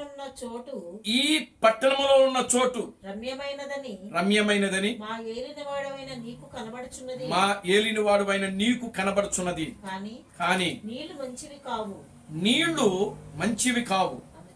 అందుచేత భూమియు నిస్సారమై ఉన్నదని ఎలీషాతో అనగా అతడు క్రొత్త పాత్రలో ఉప్పు వేసి నా యొద్దకు తీసుకొని రండని వారితో చెప్పెను. వారు దాన్ని తీసుకొని రాగా అతడు ఆ నీటి ఓట యొద్దకు పోయి అందులో ఉప్పు వేసి యెహోవా సెలవిచ్చినదేమనగా ఈ నీటిని నేను బాగు చేసి ఉన్నాను కనుక ఇక దీని వలన మరణము కలుగకపోవును, భూమియు నిస్సారముగా ఉండదు అనేను. కాబట్టి నేటి వరకు ఎలీషా చెప్పిన మాట చొప్పున ఆ నీరు మంచిదై ఉన్నది. స్తోత్రం చెప్పండి. హల్లెలూయా. ఇప్పుడు చూడండి, ఎలీషా యొక్క చేతుల ఆశీర్వాదము ఏమిటి అని అంటే ఎరుకోలో మరలా ఎరుకో యొక్క భూమి మరలా తిరిగి దాని యొక్క స్థానంలోకి రావటం. చాలా జాగ్రత్తగా ఈ పాయింట్లు మీరు పెట్టుకోవాలి. అంతకుముందు ఎరుకో యొక్క భూమి ఎలా ఉంది? శపించబడి ఉంది. రెండవది ఆ భూమి నిస్సారముగా ఉన్నది. నిస్సారముగా అంటే సారము లేని భూమి, బలము లేని భూమి, శక్తి లేని భూమి అది. ఆమేన్. హల్లెలూయా. ఏ భూమిగా ఉంది? నిస్సారముగా ఉన్నది. Glory to God. హల్లెలూయా. మొదటి పాయింట్ అది, ఆ భూమి నిస్సారముగా ఉన్నది. రెండవది దానిలో నీరు కూడా మంచిది కాదంట. ఆమేన్. హల్లెలూయా. ఆ నీళ్లు తాగిన వాళ్ళంతా ఏమైపోతున్నారు? మరణిస్తున్నారంట. దేవుని స్తోత్రం కలుగును గాక. హల్లెలూయా. నీరు మంచివి కాదు. మూడవది ఆ ఊర్లో ఉన్న ప్రజలందరూ కూడా ప్రియులారా ఆ యొక్క నీరు వలన మరణిస్తున్నారు. భూమి తన పంటని ఇవ్వటం లేదు, నీరు సరిగ్గా లేదు. భూమి పంటనేకపోవటం వల్ల, నీరు సరిగ్గా లేకపోవటం వల్ల ప్రియులారా ఆ ఊరిలో ఉన్నటువంటి ప్రజలందరూ కూడా ఏమైపోతున్నారంటే మరణిస్తున్నారు. దేవునికి స్తోత్రం కలుగును గాక. హల్లెలూయా. ఎరుకో అంటేనే అర్థం ఏంటంటే శపించబడటం. దేవునికి స్తోత్రం కలుగును గాక. హల్లెలూయా. అది శపించబడక ముందు అది ఏ విధంగా ఉన్నది? సువాసన గల పట్టణముగా ఉన్నది. ఎలా ఉంది? అందరూ దాన్ని ప్రేమించిన వాళ్ళే. భూరాజులు, వర్తకులు, రాజులు, వర్తకులు, వ్యాపార వర్తకులు, రాజులు, మంత్రులు దానిని కేంద్రంగా తీసుకున్నారు. దేన్ని? ఎరుకో పట్టణాన్ని. అక్కడి నుంచే వాళ్ళు వ్యాపారాలు కొనసాగించేవాడు. ఎరుకో నుంచి. దేవుని స్తోత్రం కలుగును గాక. హల్లెలూయా. ఎరుకో నుంచే లావాదేవీలు సాగాయి. ఆమేన్. హల్లెలూయా. కనుక చూడండి, అటువంటి పట్టణము, అన్ని వస్తువులు ఉన్న పట్టణంలో ఏముంటుంది? వ్యభిచారం ఉంటుంది, త్రాగుడు ఉంటుంది, దొంగతనాలు ఉంటాయి, పాపం కూడా ఉంటుంది. అవునా కదా?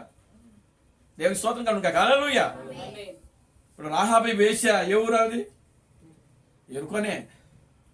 దేవుని స్తోత్రం కనుక. హల్లెలూయా. అంటే వేశ్యలు కూడా ఉన్నారు ఆ ఇంట్లో, ఆ పట్టణంలో, ఎరుకో పట్టణంలో. ఎంత సంపద కలిగిన పట్టణమో, ఎంత సౌందర్యం కలిగిన పట్టణమో, ఎంత అందము కలిగినటువంటి పట్టణమో, ధన భాగ్యములు భోగములు కలిగిన పట్టణం అది. వ్యభిచారులు, వేశ్యలు, నరహంతకులు, దొంగలు ఉన్న పట్టణం అది. దేవునికి స్తోత్రం కలుగును గాక. హల్లెలూయా. ఎరుకో నిజంగా ఇప్పుడున్న ఈ అన్యజనుల యొక్క లోకానికి సూచనగా ఉంది. అసలైన అర్థం. దేవునికి స్తోత్రం కలుగును గాక. హల్లెలూయా. ఎరుకో దేనికి సూచనగా ఉన్నది?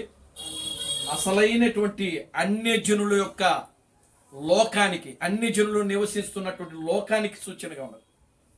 దేవునికి స్తోత్రం కలుగును గాక. హల్లెలూయా. అందుకనే ఈ లోకంలో ఎవరున్నారు? అందరూ ఉన్నారు. ఎవరున్నారు?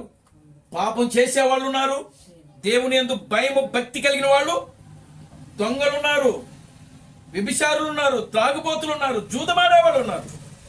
ప్రతి ఒక్కరు ఉన్నారు ఈ లోకములో. కానీ అదే ప్రాంతములో ఎలీషా ఉన్నాడు. దేవుని స్తోత్రం కలుగును గాక. హల్లెలూయా. ఈరోజు ప్రపంచం ఎలా ఉన్నది? ఒకసారి ఎరుకోను విడిచిపెట్టండి.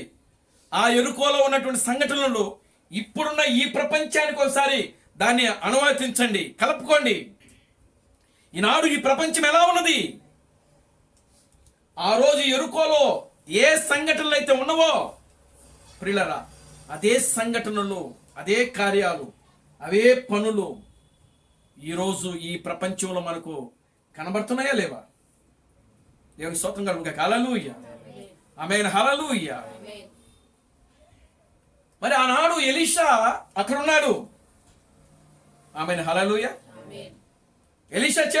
ఎలీషా యొక్క పరిచర్యలో, సేవలో ఏమున్నది? ఆశీర్వాదం ఉన్నది. ఎలీషా యొక్క సేవలో, పరిచర్యలో ఏమున్నది? శాపం ఉన్నది. చూడండి, యెరికో ఇప్పుడు ఏమవుతున్నది అని అంటే, ఎలీషా వలన ఆ యెరికో ఏదైతే కోల్పోయిందో యెహోషువ కాలంలో మరలా తిరిగి దాని యొక్క పూర్వ వైభవము ఇక్కడ మరలా యెరికోకు వస్తున్నది. దేవునికి స్తోత్రం కలుగును గాక. హల్లెలూయా. ఆమేన్. హల్లెలూయా. ఎలీషా ఏమంటున్నాడు? ఆ ప్రజలు, ఆ ఊరి ప్రజలు ఏమంటున్నారు ఎలీషాతో అని అంటే, అయ్యా, ఈ భూమి నిస్సారమైనది, ఈ భూమి సత్తువ లేదయ్యా, ఈ భూమి పంటలు పండటం లేదయ్యా, మేము ఆహారానికి అల్లాడిపోతున్నాం, మా నీరు బాగలేదయ్యా, నీరు తాగితే మేము చనిపోతున్నాం అయ్యా. దేవుని స్తోత్రం కలుగును గాక. హల్లెలూయా. మాకు రోగాలు వస్తున్నాయ్యా, మేము బాధలతో ఉన్నాం, మా బాధలున్నాయి, మాకు కష్టాలున్నాయి, మాకు ఇరుకులున్నాయి, ఇబ్బందులున్నాయి అని చెప్పి ఎలీషాకు వాళ్ళు మొరపెట్టుకున్నారు అక్కడ. అప్పుడు ఎలీషా అంటున్నాడు, అలాగైతే ఒక కొత్త పాత్రను మీరు తీసుకుని రండి, ఆ కొత్త పాత్రలో ఉప్పు వేయండి, దేవుని స్తోత్రం కలుగును గాక. హల్లెలూయా. కొత్త పాత్ర దేనికి సూచనగా ఉన్నది అంటే ప్రియులారా, పాత్ర అనగా మానవుని యొక్క శరీరము, దేహము. ఆమేన్. హల్లెలూయా. కనుక ఉప్పు దేనికి సూచనగా ఉన్నది? వైద్యమునకు. ఆమేన్. హల్లెలూయా. చూడండి, ఎవరికైనా బీపీ తక్కువైంది అనుకోండి, బీపీ డౌన్ అయిపోయి కళ్ళు తిరిగి పడిపోయారు అనుకోండి, ఏం చేస్తారు? వాళ్ళకి ఉప్పు నీళ్ళలో కలిపి ఆ నీరుని తాగిస్తారు. అప్పుడు వెంటనే వాళ్ళకి ఏమవుతుంది? బీపీ రేజ్ అవుద్ది. అంటే ఉప్పు దేనికి సూచనగా ఉన్నది? వైద్యానికి మరియు రుచికి సూచనగా ఉన్నది. దేవుని స్తోత్రం కలుగును గాక. హల్లెలూయా. వాక్యంలో ఒకటి యేసుక్రీస్తు చెప్తున్నాడు, ఉప్పు నిస్సారమైతే అది దేనికి పనికిరాదు, అది మనుషుల చేత తొక్కబడుటకే. ఉప్పు నిస్సారమైతే దేనికి కూడా, అంటే ఉప్పులో కూడా సారం ఉంటుంది, ఉప్పులో కూడా బలం ఉంటుంది, ఉప్పులో కూడా శక్తి ఉంటుంది. అందుకనే ప్రియులారా, మన యొక్క శరీరంలో కూడా ఏముంటుంది అంటే ఉప్పు ఉంటుంది. మనకు చెమట బాగా పోసినప్పుడు ఏమొస్తుంది? ఉప్పు వస్తుంది మన శరీరంలో. మన శరీరంలో అది తక్కువైనప్పుడు, ఆ శరీరంలో ఉప్పు సాల్ట్ తక్కువైనప్పుడు మనకు లో బీపీ వచ్చేస్తుంది, డౌన్ వచ్చేస్తుంది. దేవునికి స్తోత్రం కలుగును గాక. హల్లెలూయా. ఉప్పు వైద్యానికి సూచనగా ఉన్నది. రెండవది ప్రియులారా, రుచికి సూచనగా ఉన్నది. అందుకని ఇప్పుడు చూడండి, ఎలీషా ఏమంటున్నాడు? ఒక కొత్త పాత్రను తీసుకోనండి, ఆ పాత్రలో ఉప్పు వేసి తీసుకొని రండి నా దగ్గరికి. ఆ ఊరు ప్రజలు ఒక కొత్త పాత్రను తీసుకున్నారు, ఉప్పు దాంట్లో వేసి ఎలీషాకు తీసుకుని వచ్చారు. ఎలీషా దగ్గరికి తీసుకుని వచ్చారు. ఎలీషా తిన్నగా వెళ్ళి ఏం చేసినాడంటే, ఎక్కడైతే బావి ఉందో ఆ బావిలో ఆ యొక్క కొండను, ఆ యొక్క ప్రియులారు గమనించండి, ఆ ఉప్పును దాంట్లో కలిపాడు. కలిపిన వెంటనే ఆ నీరు ఏమైపోయినాయంటే మారిపోయినాయి. దేవుని స్తోత్రం కలుగును గాక. హల్లెలూయా. నీరు మారిపోయింది. భూమి కూడా మన తిరిగి సత్తువ గల భూమిగా వచ్చేసింది. దేవుని స్తోత్రం కలుగును గాక. హల్లెలూయా. ఇప్పుడు చూడండి, అక్కడ ఈ నీరు తాగటం వల్ల, ఈ భూమి వల్ల మేమేమైపోతున్నాం? మరణమిస్తున్నాం. ఇప్పుడు ఎలీషా ఏమంటున్నాడు తెలుసా? మీకు ఇక మరణము కలగదు. దేవుని స్తోత్రం చెప్పండి. హల్లెలూయా. ఆమేన్. హల్లెలూయా. నీరు దేనికి సూచనగా ఉన్నది? పరిశుద్ధాత్మకు, వాక్యమునకు సూచనగా ఉన్నది. ఆమేన్. హల్లెలూయా. ఇప్పుడు ఈ ఆధునికమైనటువంటి ఎరుకో, ఈ ప్రపంచము, ఈ ఆధునికమైన ఈ ఎరుకో ప్రపంచమునకు ఒక ఎలీషా పంపబడ్డాడు. ఆ ఎలీషాయే క్రీస్తు థామస్సు. ఆమేన్. హల్లెలూయా. ఆ ఎలీషాయే క్రీస్తు థామస్సు. ఇప్పుడు క్రీస్తు థామస్సు యొక్క పరిచర్యలో ఆశీర్వాదం ఉన్నది. క్రీస్తు థామస్సు యొక్క పరిచర్యలో శాపం ఉన్నది. ఎవరైతే ఆయన యొక్క వర్తమానమును అంగీకరిస్తారో ప్రియులారా, వారికి ఆశీర్వాదము. ఆమేన్. హల్లెలూయా. వారికి ఏముంటుంది? ఆశీర్వాదం ఉంటుంది. ఆమేన్. హల్లెలూయా. చూడండి ప్రియమైన దేవుని బిడ్డలారా, ఇప్పుడు మరలా ఆ భూమి మామూలుగా తిరిగి యథాస్థానములోకి వచ్చేసేసి సారము కలిగి వచ్చేసి, యెహోషువ కాలంలో అదేమైంది? శపించబడింది. దేవుడు దాన్ని, మీరు యెహోషువ గ్రంథము 6వ అధ్యాయంకి వెళ్తే మీకు అక్కడ ఉంటుంది. దేవునామానికి మహిమ కలుగును గాక. హల్లెలూయా. కనుక ప్రియమైన దేవుని బిడ్డలారా, ఇప్పుడు ఎలీషా యొక్క పరిచర్యలో ఆ యొక్క యెరికో పట్టణములో ఏం జరుగుతుంది? యెరికో పట్టణానికి ఏం జరుగుతుంది? ఆశీర్వాదము, దీవెన, మేలు. యెరికో భూమి దాని యొక్క స్థానాన్ని కోల్పోయింది. క్రీస్తు థామస్సు యొక్క పరిచర్యలో ఇప్పుడున్న ఈ భూమి మరలా తిరిగి యథాస్థానములోకి తీసుకొని రాబడుతుంది. ఆమేన్. హల్లెలూయా. ఇప్పుడు భూమి ఎలా ఉంది? సక్రంగా ఉందా? ఇప్పుడు భూమి సక్రంగా లేదు. దాని యొక్క స్థానాలు తప్పిపోయినాయి. భూమి దాని యొక్క స్థానం తప్పింది. సూర్యుడు తన యొక్క స్థానాన్ని తప్పాడు. సూర్యుడు తన స్థానాన్ని తప్పింది యెహోషువ కాలంలోనే. ఎప్పుడు తప్పాడు? యెహోషువ యుద్ధం చేసినప్పుడు ఏం జరిగింది అక్కడ? సూర్యుడిని ఆపాడు ఒక దినమెల్లా. అవునా? ఎక్కడ ఆపాడు? ఓ సూర్యుడా నువ్వు గిబియోన్లో ఆగు అన్నాడు, ఆగిపోయింది. చంద్రుడు కూడా ఆపాడు ఆయన. ఓ చంద్రుడా నీవు అయ్యేరు లోయలో ఆగిపో అన్నాడు. దేవునికి స్తోత్రం కలుగును గాక. హల్లెలూయా. సూర్యుడు తన స్థానాన్ని తప్పిపోయాడు, చంద్రుడు తన స్థానాన్ని తప్పిపోయాడు. Glory to God. హల్లెలూయా. భూమి తన స్థానాన్ని తప్పిపోయింది ఆ యెహోషువ కాలం. ఇప్పుడు క్రీస్తు థామస్ కూడా నిజమైన యెహోషువగా ఉన్నాడు. ఇప్పుడు నిజమైన యెహోషువానికి అర్థం ఏంటి? రక్షకుడు. యెహోషువానికి అర్థం ఏంటి? రక్షకుడు. కనుక ఇప్పుడు ఈ రక్షకుడు ఈ అన్ని జనుల యొక్క ఈ యొక్క ఎరుకో ఈ లోకానికి నిజమైన యెహోషువ, నిజమైన ఎలీషా ప్రియులారా ఎవరై ఉన్నారంటే క్రీస్తు థామస్సు. ఆమేన్. హల్లెలూయా. ఆ యెహోషువ కాలములో సూర్యుడు తన యొక్క క్రమాన్ని తప్పాడు. ఆ యెహోషువ కాలంలో చంద్రుడు తన స్థానాన్ని తప్పాడు. చూడండి, ఆ యెహోషువ కాలములో ప్రియమైన దేవుని బిడ్డలారా భూమి తన యొక్క స్థానాన్ని తప్పింది. కానీ ఇక్కడ ఎలీషా తీసుకొని వస్తున్నాడు మరలా తిరిగి అదే స్థానంలోకి. దేవుని నామానికి మహిమ కలుగును గాక. హల్లెలూయా. భూమి మరలా తిరిగి తన సత్తువులోకి వస్తుంది. భూమి మరలా పంట పడడానికి రెడీ అయిపోతుంది. ఇక్కడ ఏ సువాసన అయితే పోగొట్టుకుందో మరలా తిరిగి అదే సువాసనతో రావడానికి ఎరుకో ఏమవుతుంది? అదే ఏదేనంటే. దేవునికి స్తోత్రం కలుగును గాక. హల్లెలూయా. ఆమేన్. హల్లెలూయా. చూడండి, దేవుడు ఒక క్రమంలో పెట్టాడు సృష్టి అంతటిని. అవునా? దేవునికి స్తోత్రం కలుగును గాక. హల్లెలూయా. ఆ క్రమం ఏమైపోయిందంటే తప్పిపోయింది. ఆదాము అవ్వలు, అవ్వ ఆదాములు పాపము చేయటం వల్ల భూమి తన స్థానం మారిపోయింది. గచ్చు పొదలు వచ్చేసింది. ఏమండి? ముళ్ళ తప్పులు గచ్చు పొదలు మొలిచాయి. అప్పటి వరకు అవి లేవు. ఆమేన్. హల్లెలూయా. కనుక ప్రియమైన దేవుని బిడ్డలారా రాను రాను యెహోషువ కాలంకి వచ్చేటప్పటికి ఇంకా భూమి ఏమైపోతుంది? పతనమైపోయింది. దేవుని ఉగ్రతకు బలవుతా వచ్చింది భూమి. దేవుని స్తోత్రం కలుగును గాక. హల్లెలూయా. ఆమేన్. హల్లెలూయా. చూడండి ప్రియమైన దేవుని బిడ్డలారా ఈ యొక్క ఎలీషా యొక్క పరిచర్యలో ఇప్పుడు అక్కడ ఏం జరుగుతుంది అని అంటే, ఎప్పుడైతే ఒక కొత్త పాత్రను తీసుకొని ప్రియులారా ఆ పాత్రలో ఉప్పు వేసి తీసుకుని మరలా తిరిగి ఆ యొక్క బావి, అది యాకోబు యొక్క బావి. అది ఆమేన్. హల్లెలూయా. ఎవరు బావి అది? క్షమించండి, ఇస్సాకు తవ్వించాడు అక్కడ బావి. మొట్టమొదటి బావిలు తవ్వించింది ఇస్సాకు. ఆ పూడిపోయిన బావులు మళ్ళా యాకోబు పునరుద్ధరించాడు. ఇప్పుడు సమరయ స్త్రీ ఉంది. ఏ బావి దగ్గరికి వెళ్ళింది ఆమె? యాకోబు బావి దగ్గరికి వెళ్ళింది ఆమె. ఆమేన్. హల్లెలూయా. కనుక చూడండి ప్రియమైన దేవుని బిడ్డలారా ఇప్పుడు చూడండి ఆ నీరంతా కూడా ఏమైపోయింది?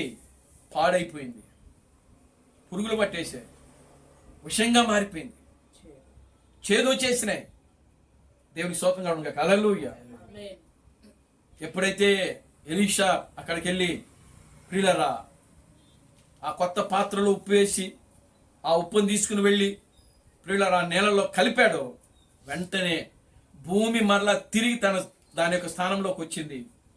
ఇదిగో నీళ్లు మరలా తిరిగి వాటి యొక్క స్థానంలోకి వచ్చేసినాయి. ప్రియులారా గమనించండి, ఇక మరణం అనేది అక్కడ తీసివేయబడింది. ఆమేన్. హల్లెలూయా. ఈరోజు నిజంగా ప్రియులారా క్రీస్తు థామస్ నిజమైన ఎలీషా యొక్క వర్తమానికుడై ఉన్నాడు ఆయన. ఆమేన్. హల్లెలూయా.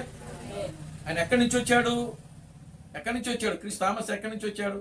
ఎలీషా ఎక్కడి నుంచి వచ్చాడు? పరలోకంలో నుంచి వచ్చాడు, కానాన్లో నుంచి వచ్చాడు. ఆమేన్. హల్లెలూయా. మొదటి ఎక్కడి నుంచి వచ్చాడు? నిత్యత్వంలో నుండి వచ్చాడు, గిలగాల నుండి. గిలగాల అనగా అర్థం ఏంటి? నిత్యత్వము, ప్రారంభము. ఆమేన్. హల్లెలూయా. అక్కడి నుంచి వచ్చి ఎక్కడికి వెళ్ళాడు? ఎవరు దాన్ని అన్ని దాటుకుని కానాన్లోకి వెళ్ళాడు, పరలోకంలోకి వెళ్ళాడు. ఇప్పుడు పరలోకములో నుండి మళ్ళా ఎక్కడికి వస్తున్నాడు? వెనక్కి వస్తున్నాడు. దేవుని స్తోత్రం కలుగును గాక. హల్లెలూయా. చూడండి, వెనక్కి వచ్చిన తర్వాత జరుగుతున్న కార్యాలు ఇవన్నీ కూడా. ఆమేన్, హల్లెలూయా. చూడండి ప్రియమైన దేవుని బిడ్డలారా, ఆయన ఎరుకోకు వచ్చి ఎరుకోలో ఈ కార్యాలన్నీ కూడా చేస్తా ఉన్నాడు. ఆయన పరలోకములో నుండి దిగి వచ్చిన వాడు తప్ప మరలా తిరిగి పరలోకమునకు ఎవడు కూడా ఎక్కిపోలేడు అని యేసుక్రీస్తు స్పష్టంగా యోహాను సువార్తలో మాట్లాడుతున్నాడు ఆయన. ఆమేన్, హల్లెలూయా. ఏం మాట్లాడాడండి? పరలోకము నుండి దిగి వచ్చిన వాడు తప్పనిచ్చి మరలా పరలోకమునకు ఎక్కిపోవాడే ఈ కార్యాలు, ఇలాంటి కార్యాలు జరుగుతాయని వాక్యంలో రాయండి. ఆమేన్, హల్లెలూయా. కనుక ఇప్పుడు చూడండి, ఎలీషా యొక్క సేవలో, పరిచర్యలో అక్కడ ఎరుకోకు ఏ విధంగా అయితే మరలా తిరిగి పూర్వ వైభవము, ఆ భూమి మరలా ఏ విధంగా అయితే శక్తి వచ్చిందో, ఆ యొక్క నీరు మరలా తిరిగి ఏ విధంగా అయితే ప్రియులారా మామూలు స్థితిలోకి వచ్చాయో, అక్కడ ఏ విధంగా అయితే మరణం అనేది తీసివేయబడిందో,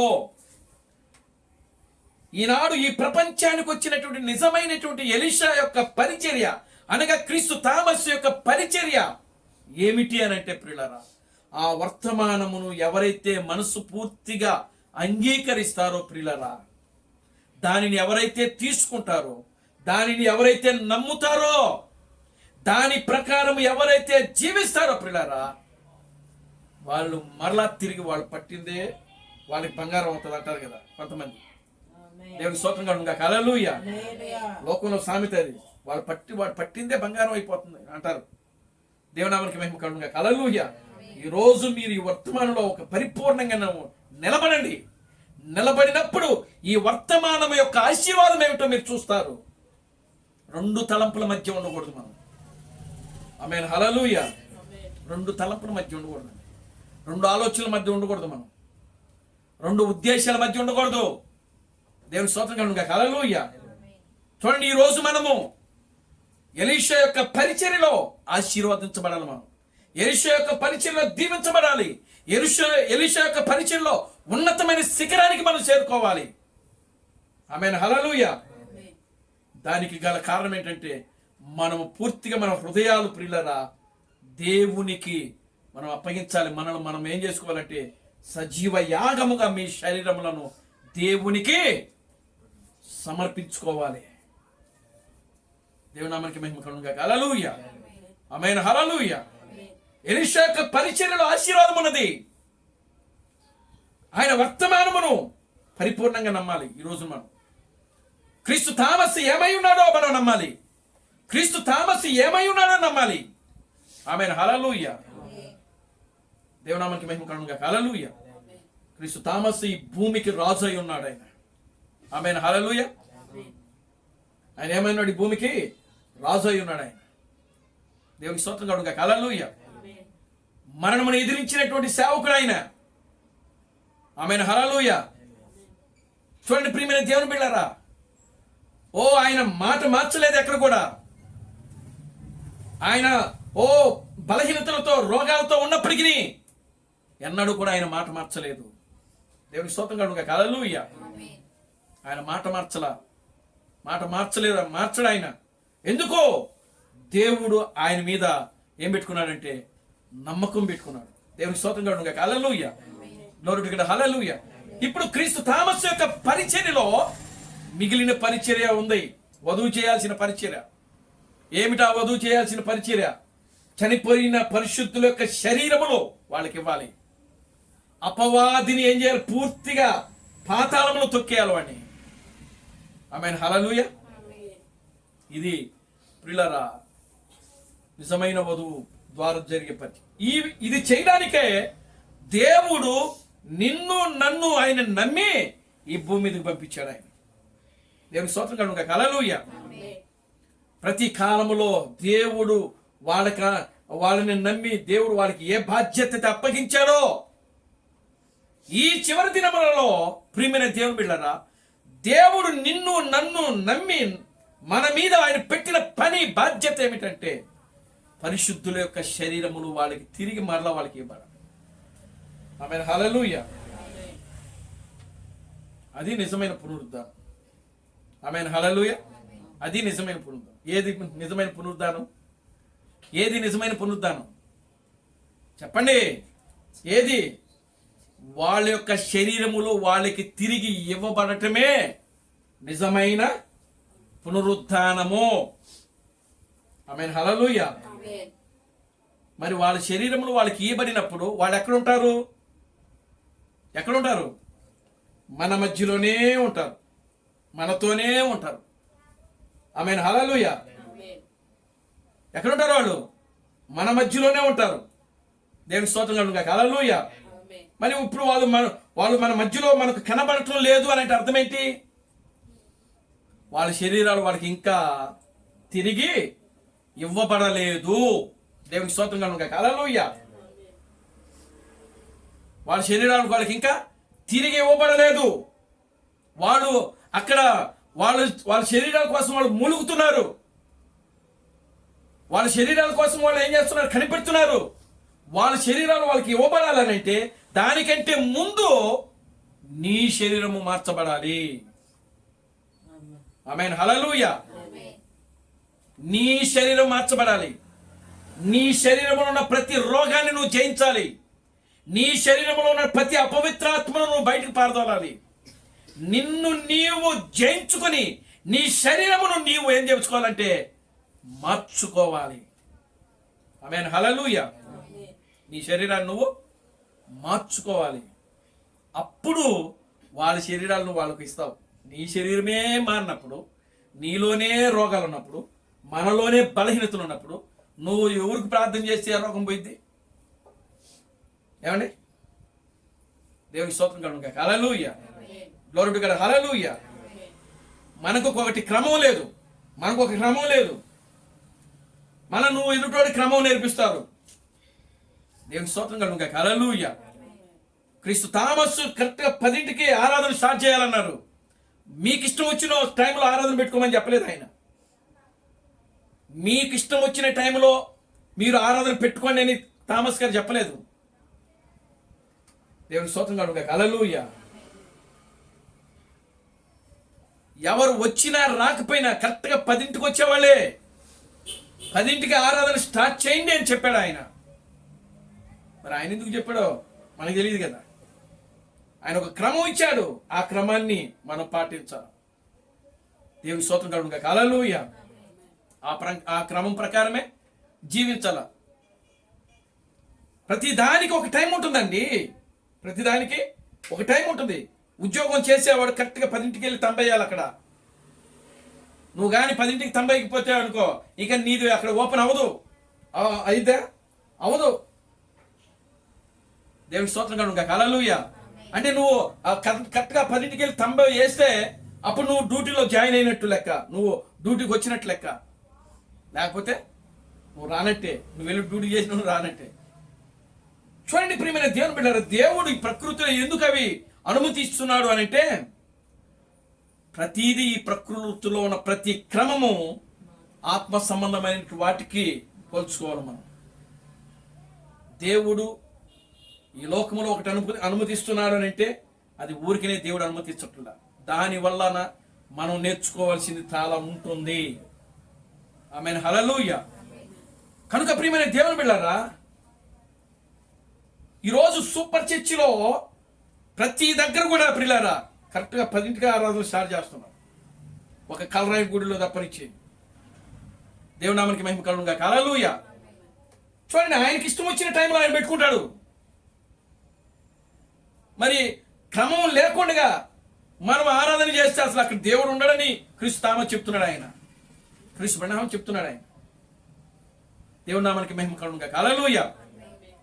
మళ్ళా మృతుల పునరుద్ధానం నా ద్వారా జరుగుతుందని చెప్తున్నాడు ఆయన. నిన్న కృతజ్ఞత కూడికి కూడా పెట్టాడు ఆయన వాళ్ళ నాన్నకి. దేవుని స్తోత్రం కలుగును గాక. హల్లెలూయా. చూడండి ప్రియమైన దేవుని బిడ్డలారా, గమనించండి. వాక్యానికి వ్యతిరేకమైన కార్యాలు, అమోరీల యొక్క పాపము, అమాలేకుల యొక్క పాపము, ఇంకా ప్రియమైన దేవుని బిడ్డలారా, ఇదిగో క్రీస్తు బ్రహ్మము ఆరాధిస్తున్న వారిలో కూడా ఈ అమాలేకుల పాపము, అమోరీల యొక్క పాపము, ప్రియులారా ఆ యొక్క ప్రతి పాపము, ఫిలిస్తీన్లు వారి యొక్క పాపము ఈరోజు సంఘములో నిజమైనటువంటి వధువులో కూడా పనిచేస్తా ఉన్నది. దేవునామానికి మహిమ కలుగుగాక. హల్లెలూయా. కనుక ఎలీషా యొక్క పరిచర్యలో, క్రీస్తు థామస్ యొక్క పరిచర్యలో ఆశీర్వాదము ఉన్నది.